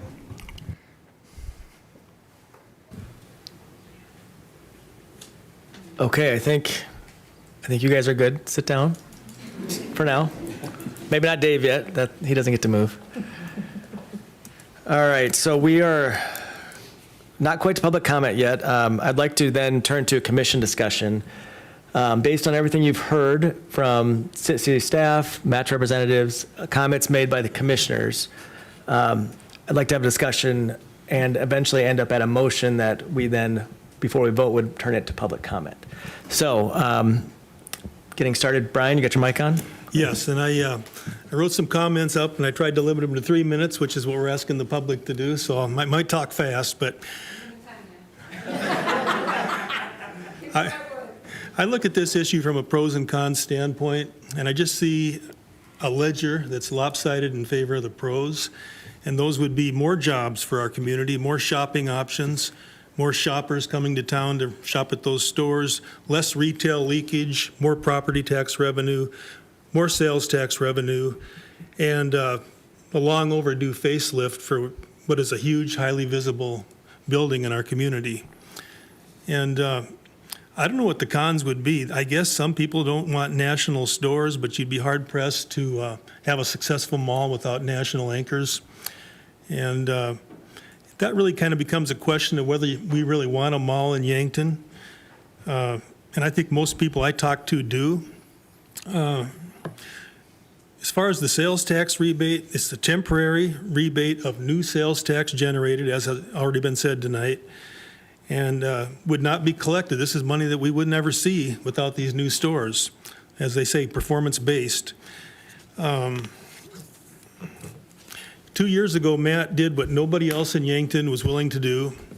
He bought the mall, and he bought it from a company that ran it into the ground. And what he has achieved so far is just remarkable to me. People said we need a movie theater. Well, he's the guy that made it happen. They said we need more stores that sell quality, affordable clothing. He's already brought one of those in, and I know he's negotiating with another one. People said our mall had the worst parking lot in Yankton, and he poured $2 million into that. It's now one of the city's nicest, and heck, that parking lot alone ate up, more than the entire first rebate that we gave him. I think he's already delivered on that rebate with the theater, the stores, the parking lot, and he's asking for this increase so he can finish the job and fill the mall. And whoever thought that was going to be possible 2 years ago, a full Yankton mall? I mean, most people looked at it as a lost cause, a big, aging, hopeless building with no future. So he's seeking a total of $3.3 million in rebates for a $17 million project. And as I'm sure where that money's going to go is plumbing, electrical, asbestos removal, demolition work, build-outs for the new stores. It all costs a lot of money, and I think the $3.3 million is just a fraction of what's going to be spent. He's bringing us retail shopping options people want in areas where we're losing sales to cities like Sioux Falls and Sioux City. And, about 5 years ago, I wrote about the need to find a useful purpose for our mall, and I guess I was buying into the mindset that the days of brick and mortar retail sales were nearing an end or dying out. And so I was suggesting other potential uses: indoor park, office space, call center, workforce housing, climate-controlled storage. What he's doing is far superior to any of those ideas because all of those things I just mentioned are exempt from sales tax. They would produce no revenue for our city general fund. I just think it's our job as commissioners to always try to do the right thing for the community, not what's right for us or our friends, but for the greater good of the community. And I think granting this request is definitely in the best interest of the community. Thank you. Steph? Matt doesn't have any sharp objects, does he? I don't want him throwing anything at me. I do want to have a discussion with the commission on some other case scenario questions that I've jotted down. I know he's asking for just a rinse and repeat 1.72%. Now we're at 1.62%. I guess I want to know, and I don't know if that comes from this side of the room or this side of the room, What would that look like if we did a 1% on the next ask versus 2? Is that doable? And Lisa probably is the one I should have checked to see if she had sharp objects, because I'm sure finance would have to look at that. So I guess, one, we got the kind of rinse and repeat. I want to play out other scenarios so we can get a good base understanding of what's being asked for tonight and why. So one, I guess, first part of that question is, can we do the next ask at 1%? And then the second part of that will be, could it be less? I'm throwing it out there. I'm not, you noticed I didn't make Sure. a motion. Yep. I just want to start with some discussion points that I've been asked. I've had this conversation with First Dakota National Bank, and this ties into how the financing is structured on the property.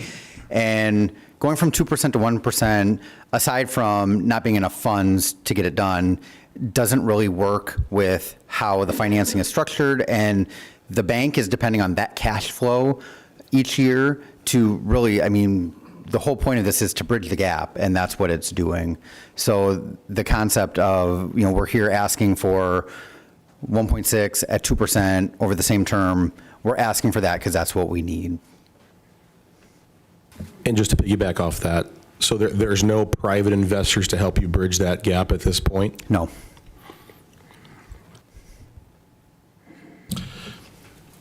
And this is where my problem is. My problem is that we're doing something, as David mentioned, a unicorn, something special. I've got an analogy. Ordinances inside the community. We have ordinances inside the community, and our philosophy is that we draw a hard line on those ordinances. We don't grant a variance if we think that what somebody is asking for is, it should be granted, that we don't give them a variance. We don't make a special case, because then we're picking winners and we're picking losers. But instead, we would change the ordinance. And I think that's exactly where we're at right now. We're going to be changing this ordinance we're going to be changing the sales tax rebate to 2%. And we're also setting the precedent that it's okay to ask and then come back within a year's time and ask again for more, and then come back again within a year's time and ask for more. And I think that's a dangerous precedent to set. I agree with that hard line of the ordinance. We had an ordinance, the car wash out at Broadway wanted 5 more feet. And if you look out from the edge of that property to Broadway, we're talking 5 more feet. It wouldn't have really made much of a difference, but it's the ordinance. And it would affect all the people that complied with that ordinance. They didn't get to have that extra 5 feet. When the owner of that property was here, he was talking about the sales tax.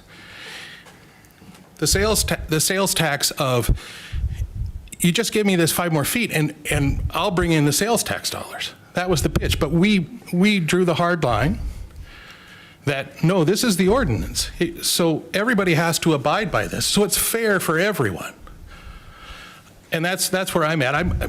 Brian, you had mentioned, the betterment for the community, and I absolutely respect, and I see where you're coming from.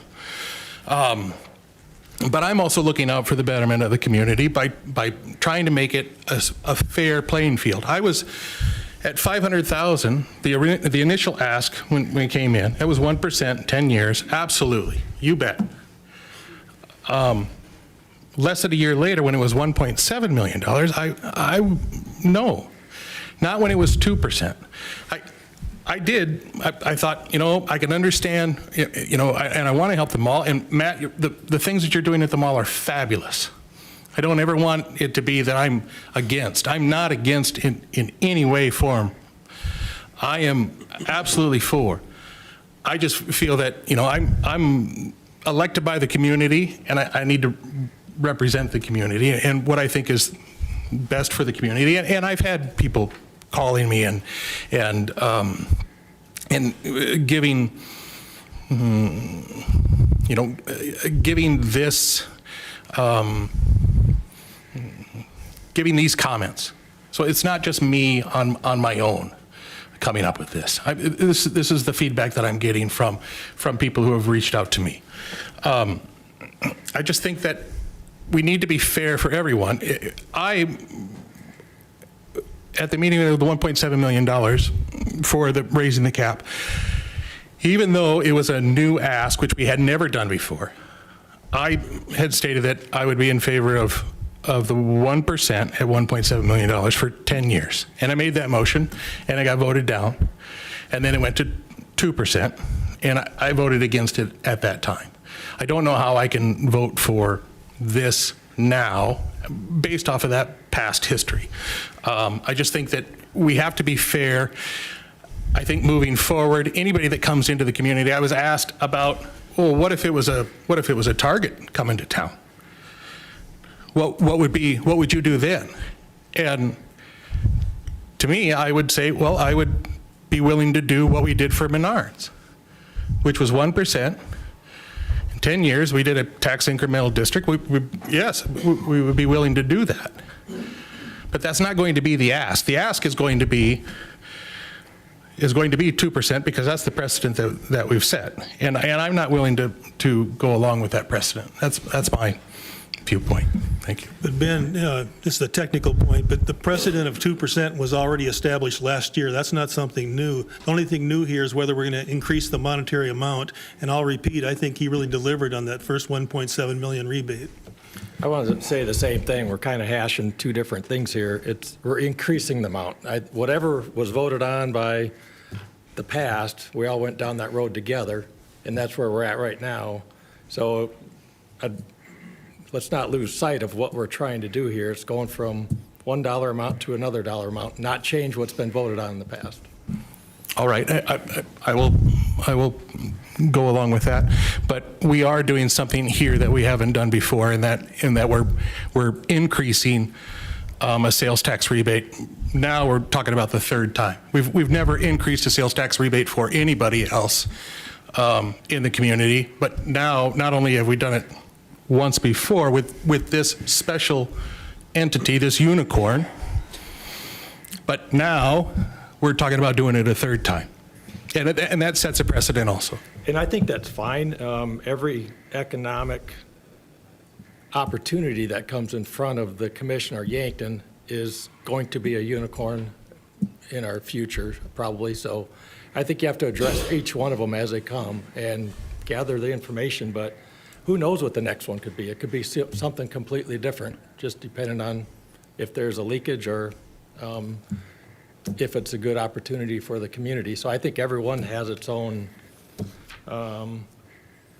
challenges that we might have to bend a little bit on. Bend's probably not the right word, but negotiate on. But we do set a precedent of this is what we've done for other entities. And so when somebody comes in to ask, you need legs to stand on to say why you're not willing to grant them something that you granted to somebody else, even though they can plead a very good case for the justification. And that's why you guys get to vote on it on a case-by-case basis. So Ryan, again, before you step down, so you're saying no 1.6 million at a 1% and no anything less than 1.6 is a deal breaker, is what you're telling us tonight. That's correct. It just doesn't work. It just doesn't give us or First Dakota National Bank what they need to make it work. Dave, do you have something to add? Well, I was going to make a motion. Unless you'd like to wait. No? Okay. I'll make a motion to increase the funds to the 3.3 that are asked, and all other items stay as they are in the contract. Second. Increase. Second the motion. Okay, so that's a motion to do what is stated in the agenda item, increase 1.6. Correct. To bring it up to 2%. the 3.3, but the time stays the same as it started 10 in years. 23. Yep. Okay, so we've got a motion. Before we vote on the motion, this is where I'd like to have public comment on this item. Now, Like I said at the beginning, I'll have 3 minutes. Please limit to 3 minutes. If I interrupt you, it's because either your time is up or you've gotten really far off topic, and I'm trying to keep it on the sales tax question. And if you form a line behind, if you want to go first, but form a line behind on for public comment. If something's already been said and you're just restating it, please try to limit your time on that too, so we can keep moving. Okay, go ahead. Is it on? Okay. Oops, sorry. I'm just going to say my piece and then go to the gym to work off some frustration. Oh, and just state your name, I'm please. sorry, Bill Conkling, City Commissioner-elect. I appreciate the discussion, but some of it's very frustrating. It vexes me quite a bit. Brian Hunoff, Commissioner Hunoff, mentioned all the positives. He didn't mention the optimism that's now going through the community. There may be some people against it, but overall, there's an optimism and a hope that hasn't been here for a long time. I've lived here 57 years and it's been missing. But what confuses me is some of the comments against it. You say you don't want to pick winners and losers, but you do that. Look at Paradigm. I mean, that you picked a loser. Did you put them through this much rigmarole to approve that? What are they going to do for the community? Because I'm going to bet right now they're not going to open. This has probably the biggest effect economic development-wise that Yankton has experienced in over a decade. When it's full, you're going to see more revenue than you've seen in a long time. You're going to see more people coming to town. It is a unicorn because nothing has been as big as this probably since Menards. So saying, you don't want to set a precedent. Business changes. Things change in business. It's there for a reason. It's not, you can't do it. If you don't want to do it, give me a good reason why it's not good economic development for Yankton. It's probably the best there is. I've heard economic development thrown around for decades. That wasn't economic development. This is the best we've had in at least a decade. Thank you.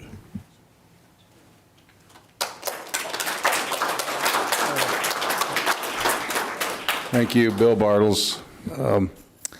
I was trying to draw a little chart here. I wish I was that big, but I think it's pretty easy to see how the momentum of Matt's project has kind of kept growing pretty steadily, really. Amazing. Everybody says amazing. So I said I got a kind of a flat line here. It started going up a little bit, and then the theater opened. And then it kind of, I know he was working all the time, but nothing really noticeable was going, and then... Hey, Bill, could I have you pull the mic a little closer to you so the people online can hear too? Okay. There's been some plateaus, but I know they were planning. They were trying to get funding, and then they took another little jump. But I think we need to all, as comparing it to like a Menards, as a business person, I'd say it's hard to compare that because maybe, I don't know how many employees they got.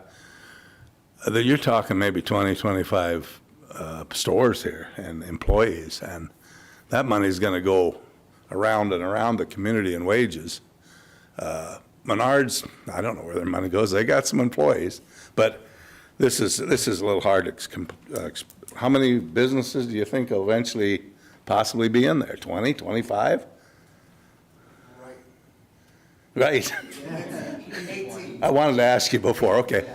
And then you talked about the businesses around it that might crop up. So, yeah, I think the progress, the momentum we've got going, I'd hate to see them lose that. So that's all I got.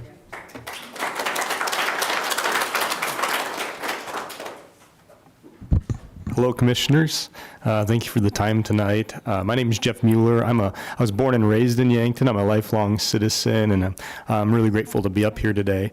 I'm really grateful for the mall. I'm a tenant, so I have a bias I want to acknowledge for this project. I'm a tenant in the mall. And because of the mall, my organization has tripled since we moved in. We were the first new tenant in the mall. I'm at Restore Church. But I'd really like to keep that out of there because I know a lot of people are for it. I know a few people are against it, but I think most people are for it. I don't think this room's a good gauge of the support this has. But my organization has grown. It's tripled since we moved in there. And I want to preface, I speak publicly for a living, so I had a 15-minute speech. So I don't know if I can get an extra 2 minutes, that'd be awesome, but it's worth a shot. But anyways, we've tripled since we moved in there, but we were the first new tenant. We actually moved in about a year before the Evans family took ownership of the property. I want to acknowledge the Evans family as well. Amber, could everybody just like give a round of applause for Amber? Because Matt couldn't do it without Amber. Matt gets all the credit. So do I and my family, but we couldn't do it without our dear wives. And so, but what I want to do is, before I explain why you should support this, I want to thank you, commissioners. You guys do this because you love the community. Sometimes you make unpopular decisions. You want to represent the whole community really, really well, and that's why you do what you do. You don't do it to get rich. You don't do it to get popular. You do it because you love your community. And so I'd also like everybody to just appreciate the commissioners, regardless of how they vote, with a round of applause right now, because I think as a community servant, leader servant in the community, a lot of times you do things that the community can't appreciate in the way that you deserve to be appreciated. So I want you to appreciate you regardless of what you vote. And I think the reason you serve is the same reason you should support the Evans family's pursuit of this. See, what I know about most of the negative views of this project are either out of cynicism, assuming the worst of the Evans family, or jealousy. And I don't think cynicism or jealousy should be the way that we run our community. I think we should be a community that assumes the best of our citizens. And assuming the best of the Evans family, by the way, I have a lot to gain by this project. I mean, maybe my bias, but I have a lot to lose too, because retailers hate churches. They do. All the retailers want us out because we take up too much permanent parking. And I have faith that the Evans family is going to go up to bat for us. When a tenant comes in and says, we want churches out, they're going to say, well, then we're going to look for another tenant. And they've already done that on our behalf with this project. By the way, my organization represents 5% of Yankton because we've grown so much since we moved into there. So when they vouch for us to stay there because the retailers hate us, that's because they're also doing this for the community. And if we follow that train of thought of, how much time do I have, by the way? 5 seconds. Oh, gosh. Can I get like 1 minute? That'd be okay? I'm not the mayor. Mayor, Mr. Mayor? I did set the rule, Jeff. I'm sorry. All right. Well, I'll just say really quick, there are easier ways for the Evans family to make wealth. This isn't something you do to get wealthy, and that's where a lot of the cynicism is. I hope you get wealthy from it in long term, but because I've been there before the other tenants, I got to meet the other interested purchasers over the year that they were negotiating, and guess what? Because they interviewed me before they decided not to buy the other tenants, and you know what they all said? They said, I'm not willing to endure the pain to accomplish this project. So I want to say they're doing what few could. I know I can count on 2 hands how many people are capable of this project. Jeff, you got to wrap it up. All right. Sorry. I can count 2 sentences. I can count on 2 hands how many people could do this project in this community. Few could, and none did, but they did it. And so I think that's the reason you should support it. So thank you.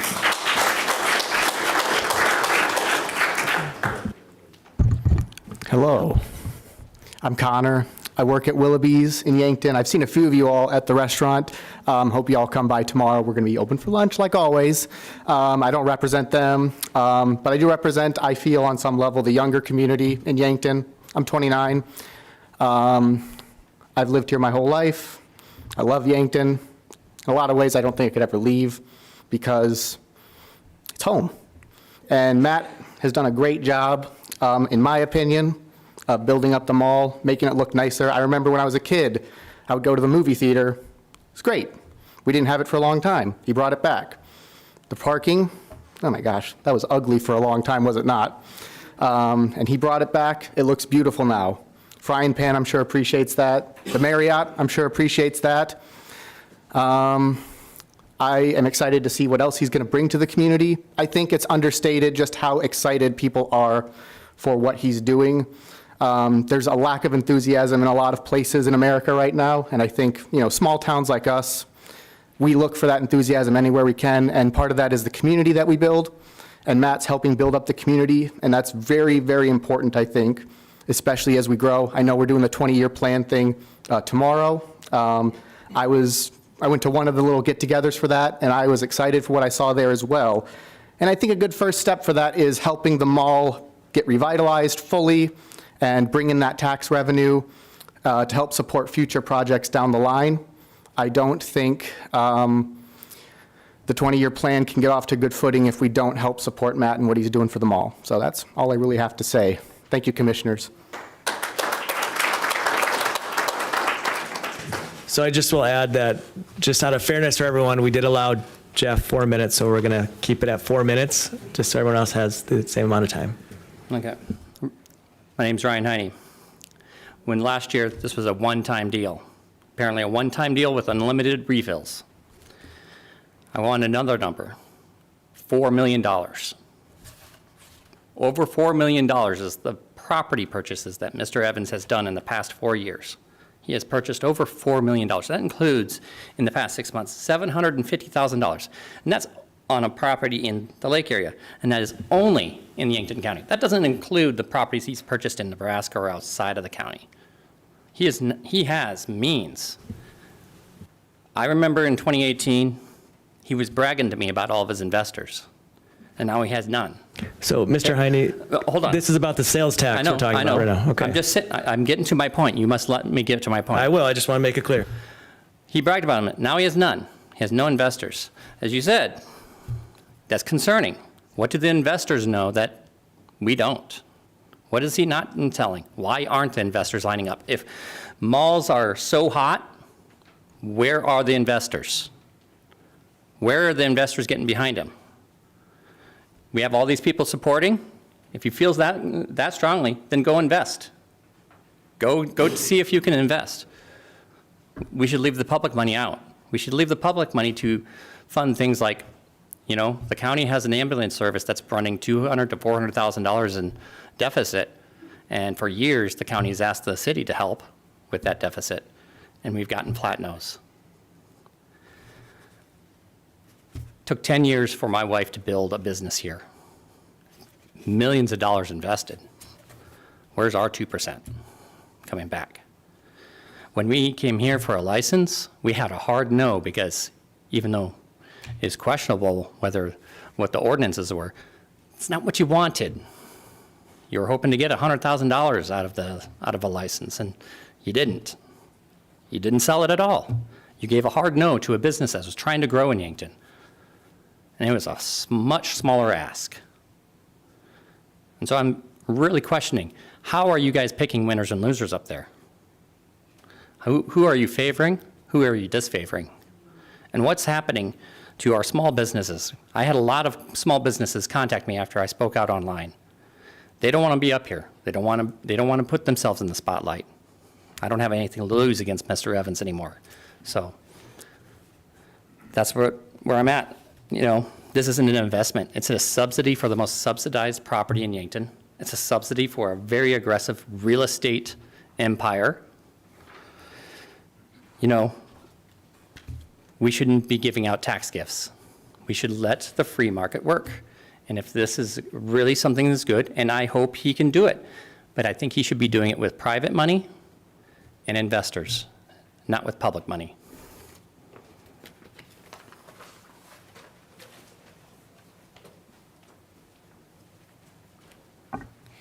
Hi, Nancy and Andy, representing Yankton Thrive, and I'll be less than 3 minutes because I did prepare my statement in advance. So I want us to start with that shared understanding that the vast majority of the community agreed that something needed to be done with the mall and the parking lot.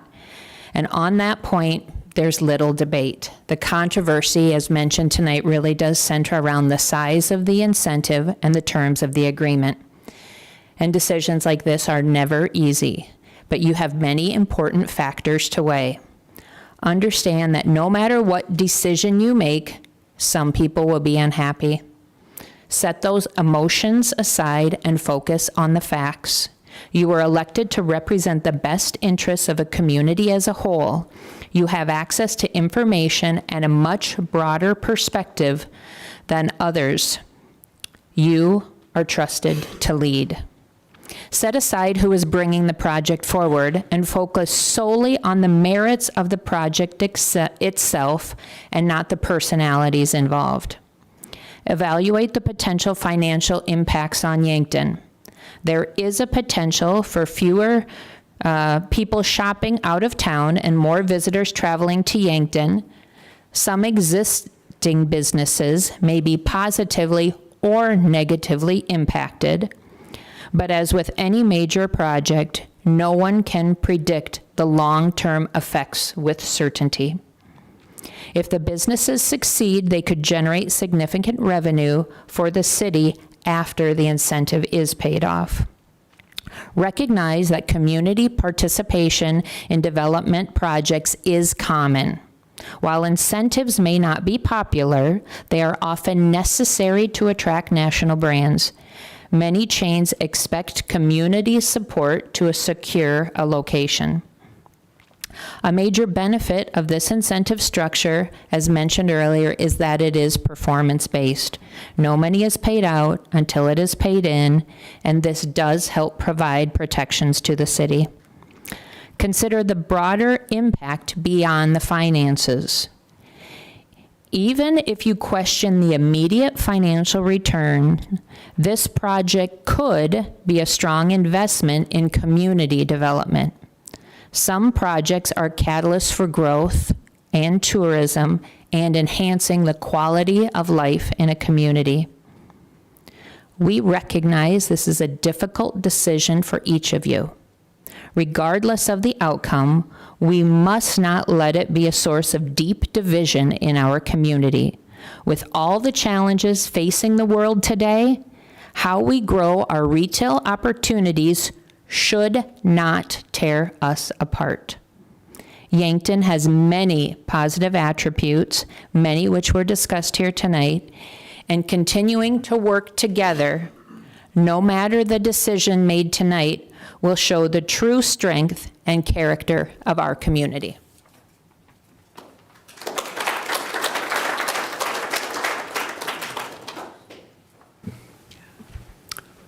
Would anyone else from the public wish to say any words to the city commission at this time? Mayor, could I interrupt for just a second? Sure. I am curious. I don't blame some of you for not wanting to get up to a microphone. That's not always things people are comfortable with, but could I ask for a show of hands? How many of you are here tonight in support of Mr. Evans?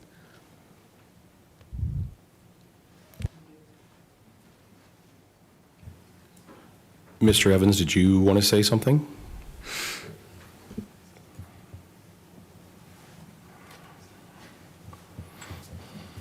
You don't get 4 minutes. Turning the timer down to what? No. I will not use, well, I like to push the bar a little bit. So can I get 5? No, I'm just kidding. I'm not going to. I appreciate you guys so much. I appreciate the discussion. I appreciate, I'm sorry, I'm an emotional person. I would not be here if I wasn't so emotional. I love this crowd. You guys, I said it at the tour. I don't know if any of you were at the tour. I have a fuel tank inside of me, and every time you guys give me a round of applause or a pat on the back or shake on the hand, you guys fill my tank to get this thing done. That's what I want to do here, is get this done. I do want to correct the record. I've never had any investors ever. On a positive note here, I'd really just want to get this done for the community, and I appreciate everybody's input on all of this. And I said it the last time, just put your faith in me, and I will get this done for Yankton. It hasn't been done for years. We even talk about, Hobby Lobby is, close to 60,000 square feet. I think the biggest they had before was 30,000 square feet at JCPenney's. We're trying to do this bigger and better, and this isn't just about growing the mall. Hey, Matt. Am I over? Are you serious? Oh, I'm sorry. I misread the time. Oh, my God. I'm like, there's no way I get the vote if I'm over. I'm so sorry, guys. This is about growing Yankton. You scared me. This is about growing Yankton, you guys. No matter what, these people that come to Yankton are going to shop at the mall, but they're going to go and they're going to shop everywhere else downtown because we have such a beautiful town here. The tourists, we're going to welcome them all in to shop here, and that's what we really want, you guys, is just to grow Yankton, and that's what I'm about. Thank you so much again, guys.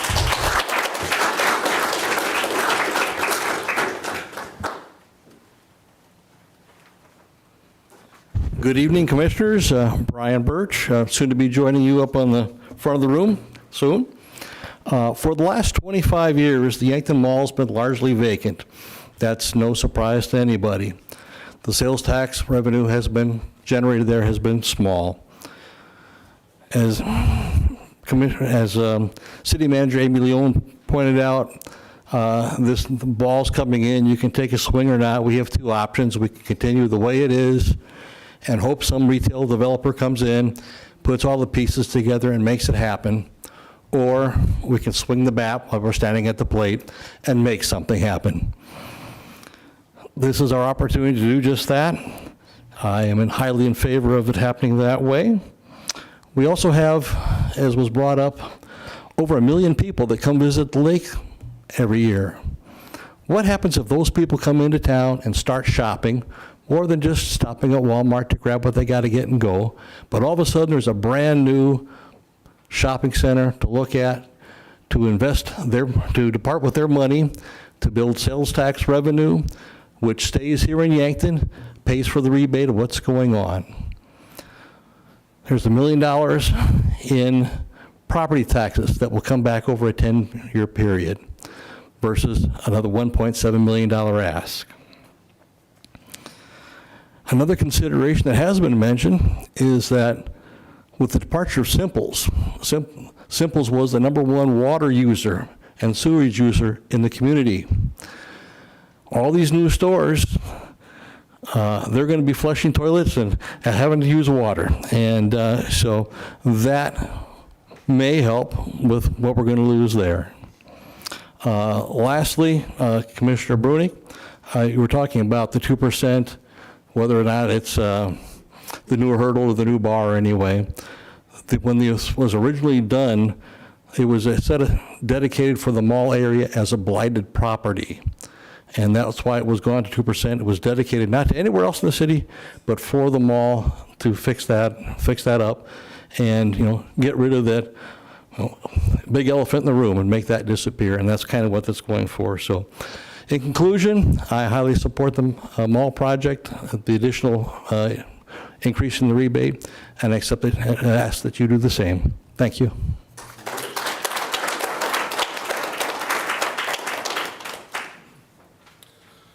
Hello. I guess I've been sitting back here thinking that maybe it's just because some of you have... Could I just have you state your name, please? Oh, I'm Chris Hafner. I live in town here. Because you have voted no on this before, and does not mean you can't change it to yes now, because you've seen the progress that's been made. The money's not being squandered. It's being put to good use. I can understand kind of hanging back and seeing if something's going to happen. It's going to be good. If it is, you should probably put money, invest more into it, and because more positive, I think, will come from it.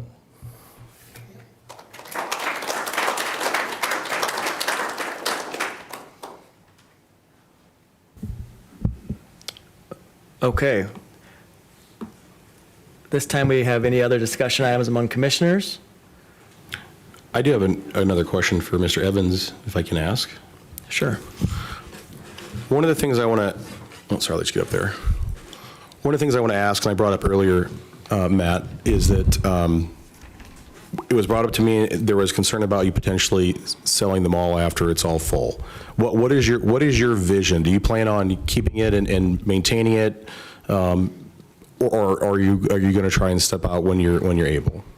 Okay, so the answer is no, and the reason why I don't want to sell it as of right now, that it's not an option. Could you guys imagine if another Dial Properties got a hold of this? And all of the work that I just got done in a year and a half, honestly, in my opinion, I've done more work in the last year and a half and put bigger stores in there than since 1969 was at 55 years, basically, right? So I couldn't imagine if somebody out of state gets a hold of it and just wants to punch some numbers, and then it's like a store leaves and they're like, oh, we're still good. Another store leaves like the last time, oh, we're still good. And then all of a sudden, before you know it, the mall's empty again. That would break my heart to know that happened, basically. And this just goes to prove, like, I'm not here to, just investing in the mall either. We've talked. My commitment is to Yankton and to get this done and to bring people here to go to Charlie's Pizza and get gas at Chuck Stop and go to all of our hometown places. Go out to eat at Willoughby's, whatever it is. Like, we need to do that stuff and thrive as a community. That is my dream. That is what I want. So it would break my heart if I sold this to somebody and all of my work is just down the drain. And that's what I wanted to comment on, a couple of things, Matt. I appreciate you taking the time, and I know you're busy. I saw it. There was tons of things happening, and I took a lot of your time, and I apologize for that because I had some questions, but it's everything we've talked about here tonight. And like I said, when I come into this commission chamber, my mind is not made up, and I want to applaud and thank all of you citizens for being here and letting us know exactly how you're feeling. I mean, it's what we do is, and was it Pastor Jeff that said thank you? Thank you, Pastor Jeff. At times, this is a thankless job sitting up here. At times, we make decisions where people will be unhappy with us. Tonight, we will make a decision where someone is going to be unhappy with us. It's inevitable. And all we can do is make the best decision we have with the information we have at this time. So, Matt, again, thank you for walking me through. Thank you for holding a public walkthrough because people are able to see your vision. And one of the things that I was really impressed by is your vision. I remember Ellie's here, Miss High Street's here about, people told us when it came to building the Youth Aquatic Center, they told us, forget it, it's not gonna happen, that's impossible, it's not gonna happen. And so I don't mean to be windy, but I think this is important. I have voted against you a couple of times, and at that time, I thought that's what I needed to do. A lot of the feedback I have had has been not to extend more money to a private entity.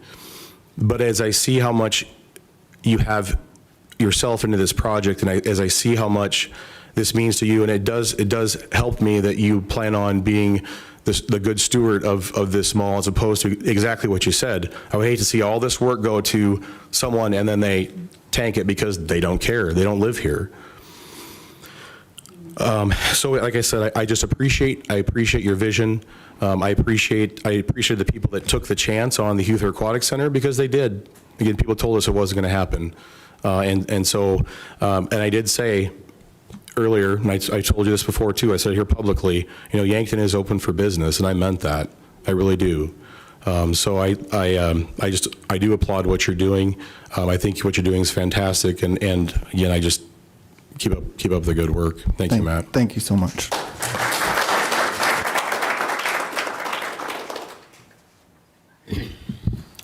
Okay, we have a motion and a second on the table. Discussion points? I've got a quick thing. I'm all for what you're doing, Matt. I've said that before. I don't want this, to vote against this isn't, we've already given $1.7 million towards the project. So the city has supported the project. My feelings is that at some point, we have to let go. The way that the sales rebate, the way the TIDs work, is they come in and it's an initial ask and it's a hand down and it's a hand to get started. Here you go. Give you a pickup. But then it's let go. That's my philosophy, and that can be different for other folks. I know I see folks that shake their head no, and that's perfectly fine. Everyone's entitled to their viewpoint, but that is my viewpoint, and I think that's shared in the community by some folks that are in the community, and that is what the commission is supposed to be. The commission is supposed to represent the community. I will go along with whatever the commission ends up voting, but I have to be true to myself and the folks that I feel that I'm represented, because this is my feeling. I feel that we need to, we can give a helping hand, can help a business get started, but then we have to let go, and then you're on your own. And I think that I brought up the analogy earlier of the car wash. We didn't give 5 feet, right? And we drew a hard line on that. And they made it work. They still added on.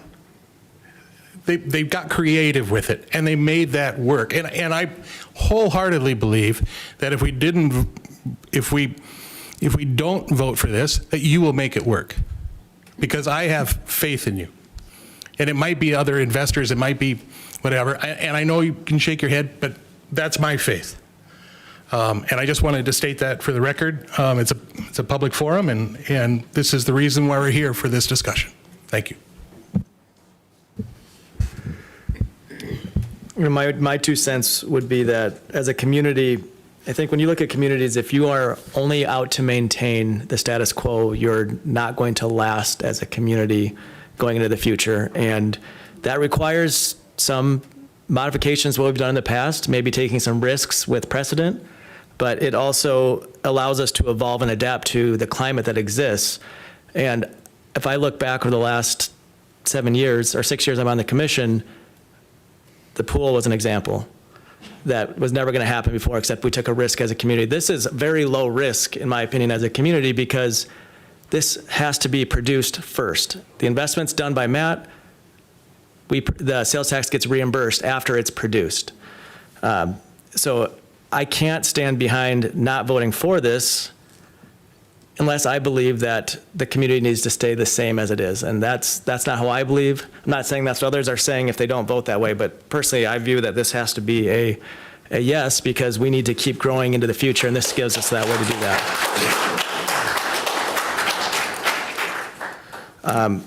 That being said, other commissioners? Bridget? I just had one real quick question. Dave, is it realistic? Let's say the 3 stores that we all know about right now are the only 3 that actually will be working towards that 2% over the next 8 years. Is it realistic for him to hit the 3.3? Do we have any I don't have that level of knowledge of the sales projections of any of those stores, but I can't believe that would be the case. Okay. I don't have that level of knowledge on their sales projections in a market this size. Okay. Well, and I think that's one of the other things about this incentive is I think it creates a bigger incentive for Matt to bring in more outside retailers that will work towards this, getting him paid back faster. So, this was something that I definitely voted no on the last time, but it is an item. It is such a big deal that for the last 2 decades, it's what everybody talks about on a regular basis, every single time you drive down Broadway. And it does feel uncomfortable. We are doing something by far out of the norm, but we're also working with something by far out of the norm. So, kind of an exciting time. Okay. We have a motion and a second on the table. Seeing no other discussion, I'd ask for a roll call. Brunick? No. Sarda? Aye. Hanoff? Aye. Minor? Aye. Mosier? Aye. Villanueva? Aye. Weber? Aye. Benson? Aye. Mayor Schramm? Aye, and with that, the motion carries.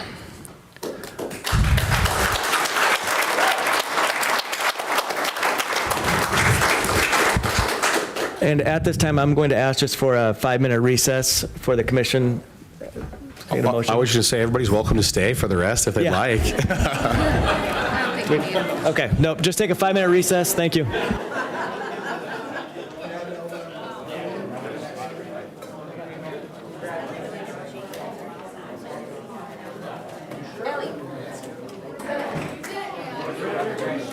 Are you related to Jamie? Yes, my dad's. Your family is dear to them, but we used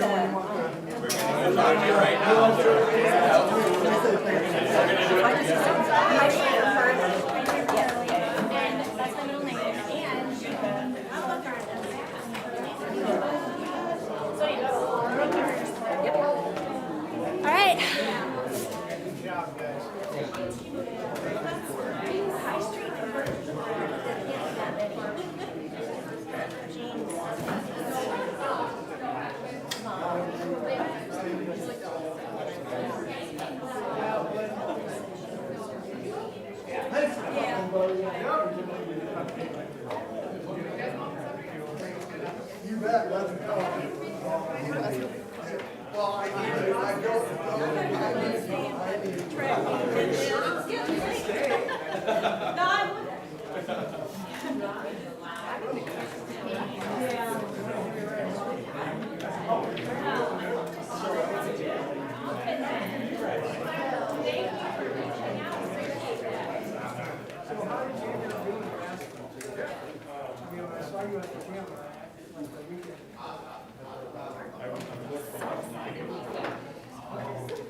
Thanks, everybody on the commission. No.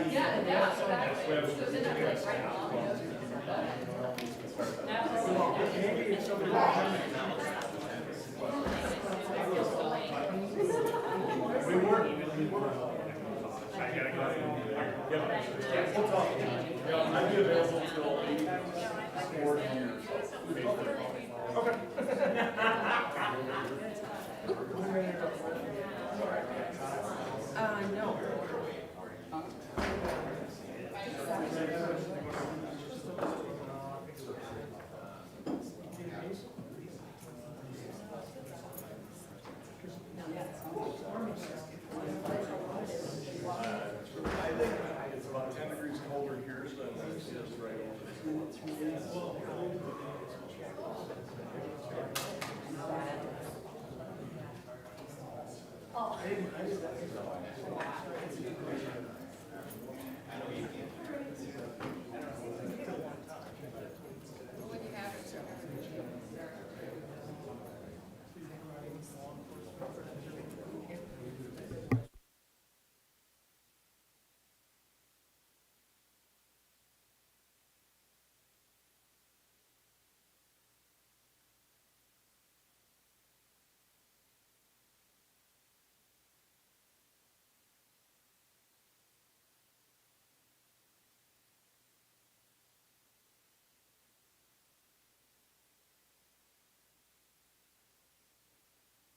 All right, we'll read, what do you call it? Reconvene. Reconvene, redo something here. All right, let's have that last consent, no, kidding. We're done with that one. All right, so moving on to new business. We've got a handful of new business on the agenda. So item number 1 is consideration of memorandum 25-80, recommending that the city commission approve a sidewalk cafe permit to 101 Douglas for a Keurig Bistro and adopt resolution 25-21, declaring that the proposed extension a portion of the public sidewalk. What is the pleasure of the commission? Move to approve. Second. Double motion, double second. Stereo sound here. All delirious. We have a motion and a second. Any discussion on this item? Seeing none, there's no one from the public left, so roll call. Sarda? Aye. Hanoff? Aye. Minor? Aye. Mosier? Aye. Villanueva? Aye. Weber? Aye. Benson? Aye. Brunick? Aye. Mayor Schramm? Aye, motion carries. Item 2 is consideration of memorandum 25-74, recommending that the city commission approve resolution 25-18 and the assigned land lease agreement to transfer the airport hangar number 14 from Dave Tungy to Dale Baki. What is the pleasure of the commission? Move to approve. Second. Motion and a second. Any discussion? Roll call. Hanoff? Aye. Minor? Aye. Mosier? Aye. Villanueva? Aye. Weber? Aye. Benson? Aye. Brunick? Aye. Sarda? Aye. Mayor Schramm? Aye, motion carries. Item 3 is consideration of memorandum 25-75, recommending that the commission authorize the city manager to fund the July 4th concert from the Triple B Fund to the amount of $24,000. What is the pleasure of the commission? So Move moved. to, second. We have a motion and a second. Any discussion? I think I did see in the commissioner packet, that is the cost of this year is just slightly higher. Amy, I believe, did I read that right in the packet? Yes, it is slightly higher. So again, you do budget funds for 4th of July. However, in order to do sort of that larger promotion with the way the holiday falls this year, we're not able to cover the costs of the expanded event. So we are doing a bigger name band, also adding some more elements so it's more of a family event. So that's why we're requesting extra funding. Was that band still dangerous? It's not. We're, When I say we deny this. believe me, we're not that low budget yet. We have a motion and a second on this item. Any further discussion? Roll call. Minor? Aye. Mosier? Aye. Villanueva? Aye. Weber? Aye. Benson? Aye. Brunick? Aye. Sarda? Aye. Hanoff? Aye. Mayor Schram. Aye, motion carries. Item 4 is consideration of memorandum 25-76, recommending that the commission approve resolution 25-19, authorizing the city attorney to execute and file the settlement agreement with the court. Before we have a motion, any discussion for Ross or Dave or anyone? Just the Reader's Digest version, maybe? Yeah. Okay. For the public? Dave's not jumping up to the mic. Start the timer, Yeah, Amy. no. Start the timer, Amy. All right, so this gets down to the obligations of the property owners who have property on the north side of Donahoe Boulevard that turns into Lakeview Drive, I believe. There is a developer's agreement that requires that neighborhood to maintain the drainage way that sits behind those houses as well as the boulevard in between those houses. The developer was originally supposed to create a homeowners association but did not properly get it structured right, so there wasn't a mechanism to keep that area mowed. There were covenants that put that obligation on the property owners as well, but those expired of their own terms based on the passage of time. So there were a couple individuals who owned property along that way that did not want to participate in the mowing and weed control and the maintenance of that drainage way.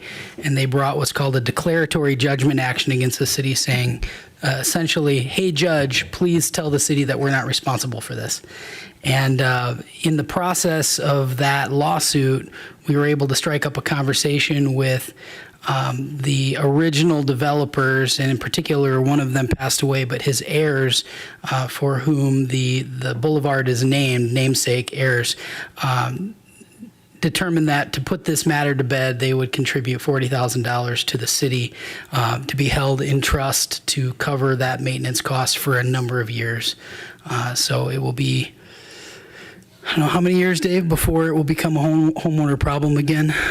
We had some rough idea. Well, so we had an estimate on some of the initial repairs that need to be made, and actually the cost of those will determine how many years the trust will fund thereafter. Fair.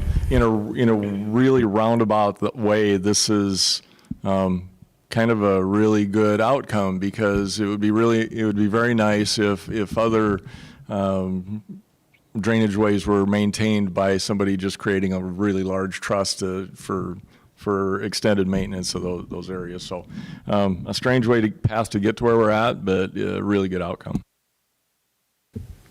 Okay, thank you. With that, I'd look for a motion and a second. Move to approve. Second. We have a motion and a second. Any discussion on this item?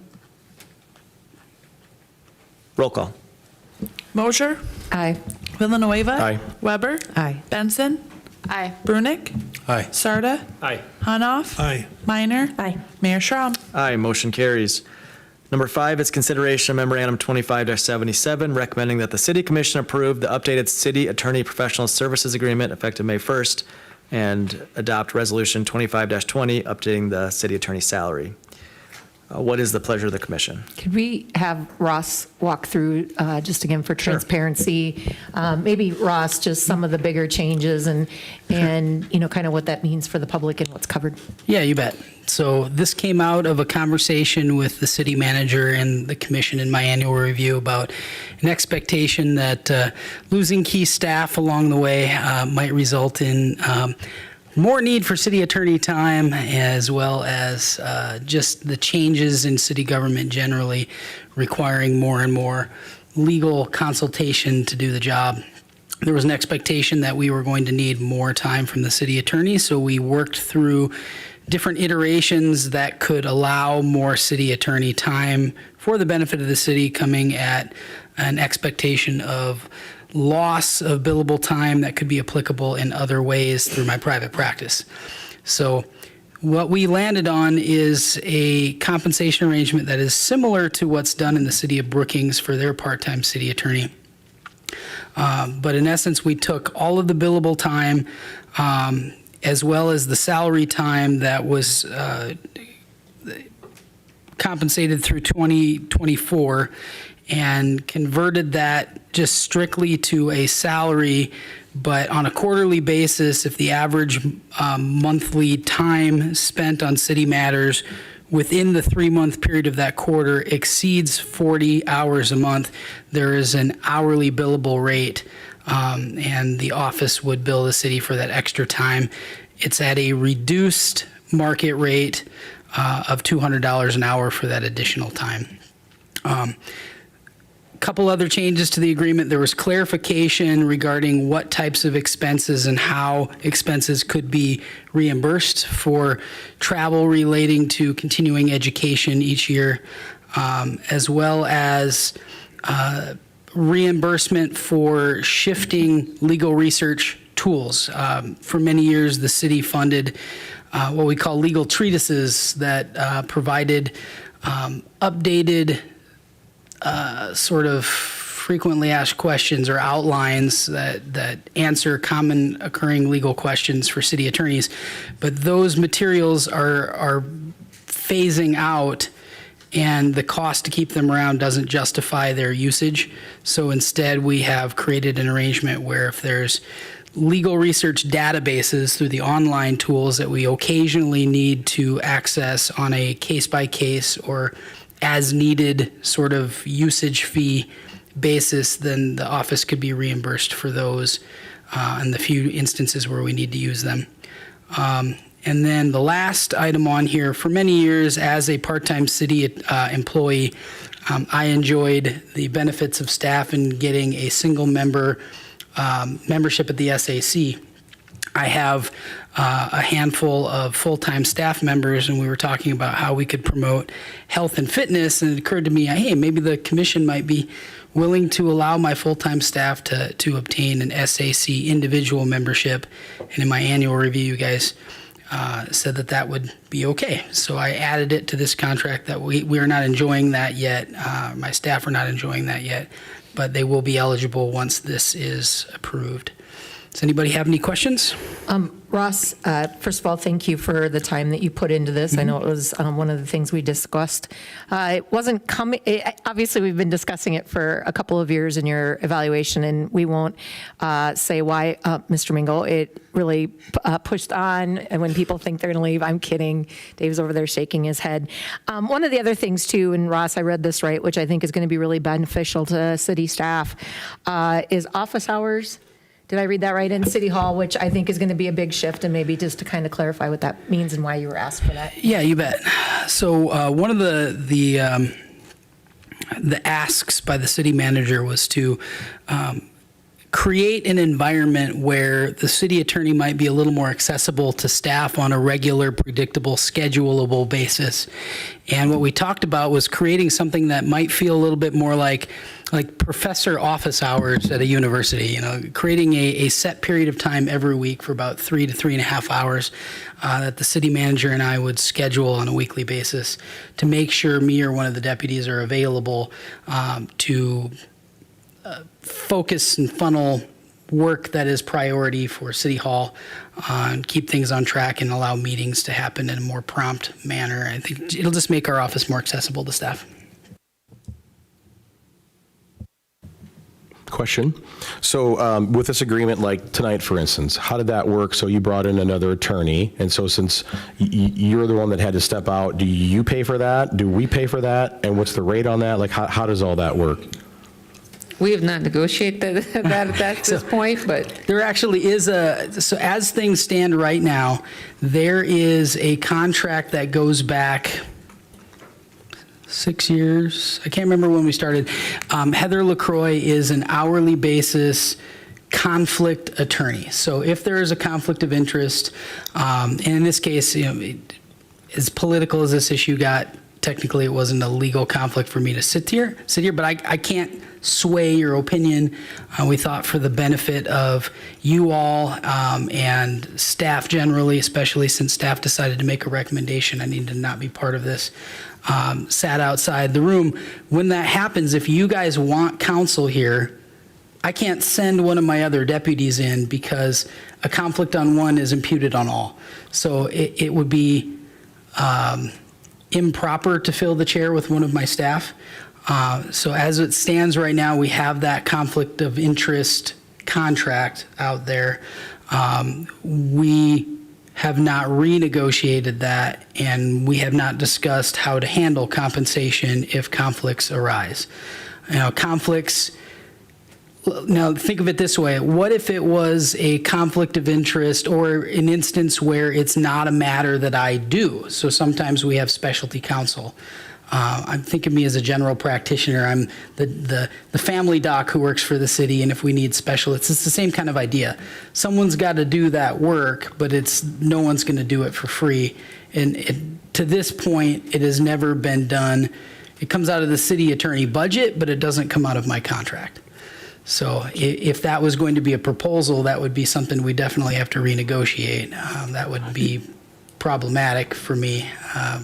Well, I think it begs the question. So if you have to leave because of a potential conflict, but if her rate is higher than your rate, then we're going to be stuck paying the citizens are going to be stuck paying the higher rate. As it stands now, the old contract that she has, in fact, she sent me a text this afternoon. She said, I'm sitting in this meeting. Am I still at $150 an hour? I'm not sure we ever upped that. And I said, I don't think you ever did either. She's like, oh, crap.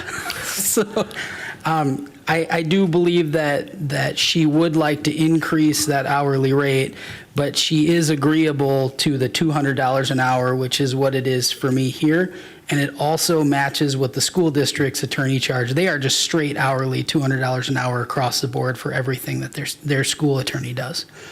So that would be in line with what would be paid in the market for the governmental reduced rate. Does that make sense? Sure. Thanks. Yep. I don't see any other mics coming on, so I'm going to go ahead and make a motion to approve the contract as presented. A second. We have a motion and a second. Any other discussion? Ross? I left a blank in the agreement for you guys to identify when it starts. And I don't care when you started, as long as you started on the first of a given month, just because otherwise the math is wonky trying to total up hours. So I would recommend May 1st because that's what the resolution says and because that's what we're planning on. So do we need to amend the motion to say it starts on May 1st? No? No, because the resolution says that. Oh, yeah, that's right. Thank you. Okay. So we have a motion and a second. Anyone from the public? Roll call. Villanueva. Aye. Weber. Aye. Benson. Aye. Brunick. Aye. Sarda. Aye. Hanoff. Aye. Minor. Aye. Mosier. Aye. Mayor Schramm. Aye, motion carries. Number 6 is consideration of memorandum 25-78, recommending that the city commission award the street and utility replacement contract for Walnut Street from 8th to 15th Street to Holstein Excavating, Inc. in the amount of $2,316,787.25. What is the pleasure of the commission? So moved. Second. We have a motion and a second. Any discussion? Roll call. Weber. Aye. Benson. Aye. Brunick. Aye. Sarda. Aye. Hanoff. Aye. Minor. Aye. Mosier. Aye. Villanueva. Aye. Mayor Schramm. Aye, motion carries. Item 7 is consideration of memorandum 25-79, recommending that the city commission award the street and utility reconstruction project for 12th Street from Locust to Broadway and Locust Street from 12th to south of Martin Creek to Masonry Components, Inc. in the amount of $1,069,709.09. What is the pleasure of the commission? So moved. Second. We have a motion and a second. Any discussion? Roll call. Benson. Aye. Brunick. Aye. Sarda. Aye. Hanoff. Aye. Minor. Aye. Mosier. Aye. Villanueva. Aye. Weber. Aye. Mayor Schramm. Aye, motion carries. Flipping over to number 8, we have consideration of memorandum 25-82, recommending that the commission approve a special on-sale liquor license for one day, June 14th, 2025 from Riverfront Brewery, Inc. This event will take place at the Meridian venue. What is the pleasure of the commission? Move to approve. Second. We have a motion and a second. Any discussion? Roll call. Brunick. Aye. Sarda. Aye. Hunoff. Aye. Minor. Aye. Mosier. Aye. Villanueva. Aye. Weber. Aye. Benson. Aye. Mayor Schram. Aye, motion carries. Number 9 is consideration of memorandum 25-83, recommend the city commission approve a special on-sale liquor license for one day, June 21st, 2025, from Riverfront Brewery. Event will take place at Meridian Venue. What is the pleasure of the commission? So moved. Second? We have a motion and a second. Any discussion? Roll call. Can we, one sec, can we just, can we please ask if there's a public on each one, just for, Is there anyone from the public that would like to talk about this item? Okay, seeing no one move, roll call, please. Sarda. Aye. Hunoff. Aye. Minor. Aye. Mosier. Aye. Villanueva. Aye. Weber. Aye. Benson. Aye. Brunick. aye. Mayor Schram. Aye, motion carries. Moving on to number 10 is consideration of memorandum 25-84, recommending that the city commissioner approve a special on-sale liquor license for one day, August 23rd, from Riverfront Brewery, Inc. This event will take place at the Meridian Venue. What is the pleasure of the commission? So moved. Second. We have a motion and a second. Any discussion from the commission? Anyone from the public? Roll call. Hunoff. Aye. Minor. Aye. Mosier. Aye. Villanueva. Aye. Weber. Aye. Benson. Aye. Brunick. Aye. Sarda. Aye. Mayor Schram. Aye. The motion carries. Thank you. I forgot what I was trying to say.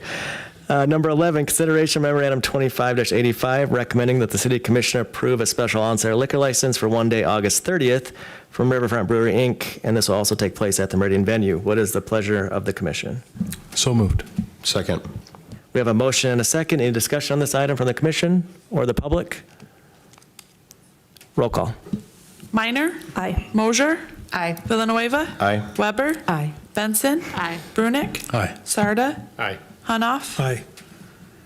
Mayor Schram. Aye, motion carries. Item 12 is consideration memorandum 25-86, recommending the city commissioner approve a non-sale liquor license for one day, October 23rd, from Riverfront Brewery. This will take place at Meridian Venue. What is the pleasure of the commission?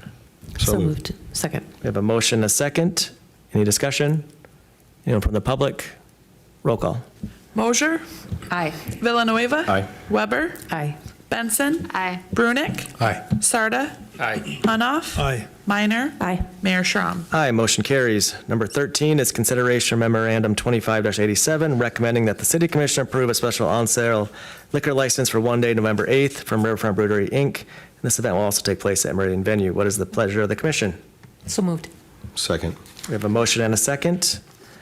Any discussion from the commission? Anyone from the public? Roll call. Villanueva. Aye. Weber. Aye. Benson. Aye. Brunick. Aye. Sarda. Aye. Hunoff. Aye. Minor. Aye. Mosier. Aye. Mayor Schram. Aye, motion carries. And number 14 is consideration of memorandum 25-88, recommending that the city commission approve a special on-sale liquor license for one day, November 15th, from Riverfront Brewery, Inc. This event will take place at the Meridian Venue. What is the pleasure of the commission? So moved. Second. A motion and a second. Any discussion? Anyone from the public? Roll call. Weber. Aye. Benson. Aye. Brunick. Aye. Sarda. Aye. Hunoff. Aye. Minor. Aye. Mosier. Aye. Villanueva. Aye. Mayor Schram. Aye, motion carries. That concludes our new business. Moving on to future business, I believe. City Manager Yes, does. excuse me, Mayor and Commission, I forgot to recognize someone at the beginning of the city manager's report, and so I want to point out to you our intern, Alvaro. He's been with us for a good portion of the semester now, and we are going to lose him, but not lose him to Yankton, just lose him to Mount Marty. He's going to be going to work at Mount Marty. Alvaro is from Spain, and I believe his work visa cleared today. Is that accurate? Yeah, so some of the great information you've gotten recently, we can't take credit for. We'll give it to Alvaro. Also, he's been very helpful with non-English speakers for a lot of departments. So he fits in well with us. We're going to miss him, but he's not going to go far, just up the hill. So he's a Charlie Gross find. City Manager Leon. I don't mean to put Alvaro on the spot, but Alvaro, would you mind giving us a little something about what you've learned here with the city of Yankton and just some of your experience, if you don't mind?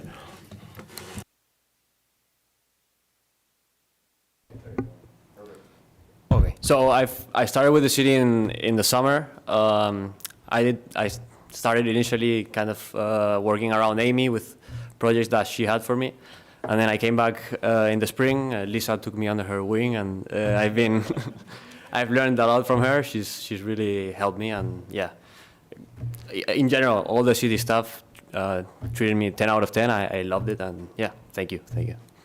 Well, thank you, Alvaro. Appreciate that. Good luck.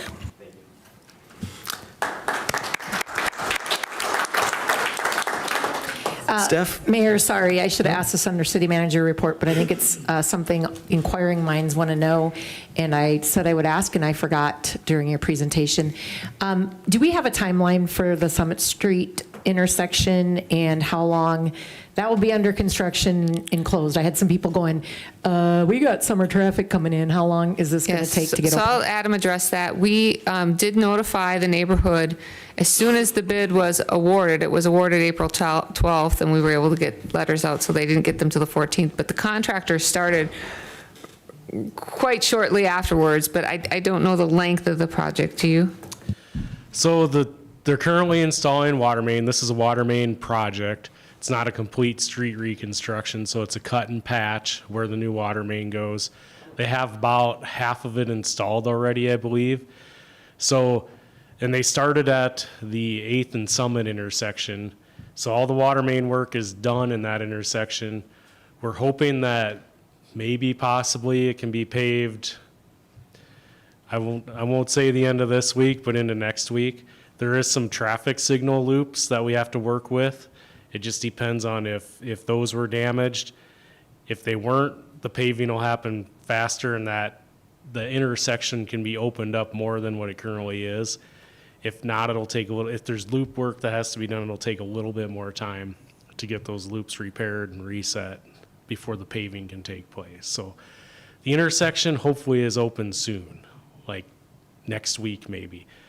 But the rest of the project, a few weeks before it's all wrapped up, because they do have to test the water main for bacteria and pressure test it, and that takes time. Once that's done, they have to make final connections, swap over service lines to the services along that route. So a few weeks, hopefully the project's wrapping up. Perfect, thank you. Thank you for allowing me to do that. I apologize for not asking earlier. Are there any other future business items? Oh, sorry, Mike. It's not a future business item, but I did actually have a question, and I don't mind making myself look foolish, but I'm going to ask, is there a reason why items 8 through 14 on the agenda could not have been, what do you want to call it, a consent item? Okay, I was just wondering. We would like that too. We're required to conduct a public hearing. Oh, I see, okay. So we have to allow for that. Okay, fair enough. Yeah. I was just wondering. Thank you. No, but it's a good question, even if it's the same business, and the same, I mean, everything's the same, just different dates. I say yes. Okay.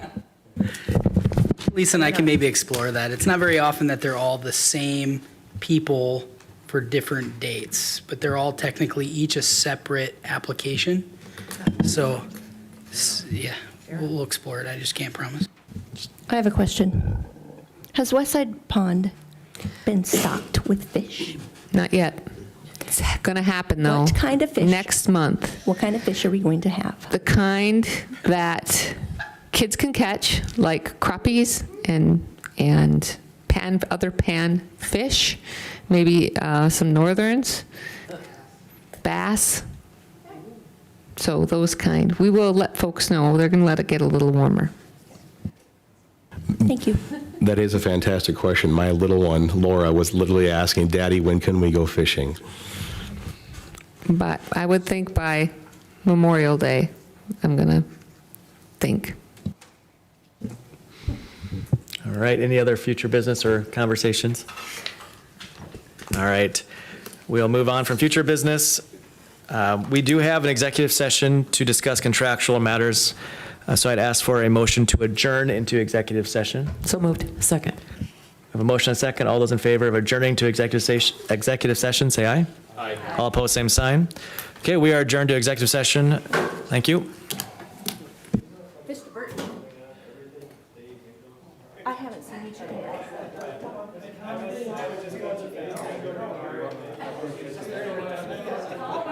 excited.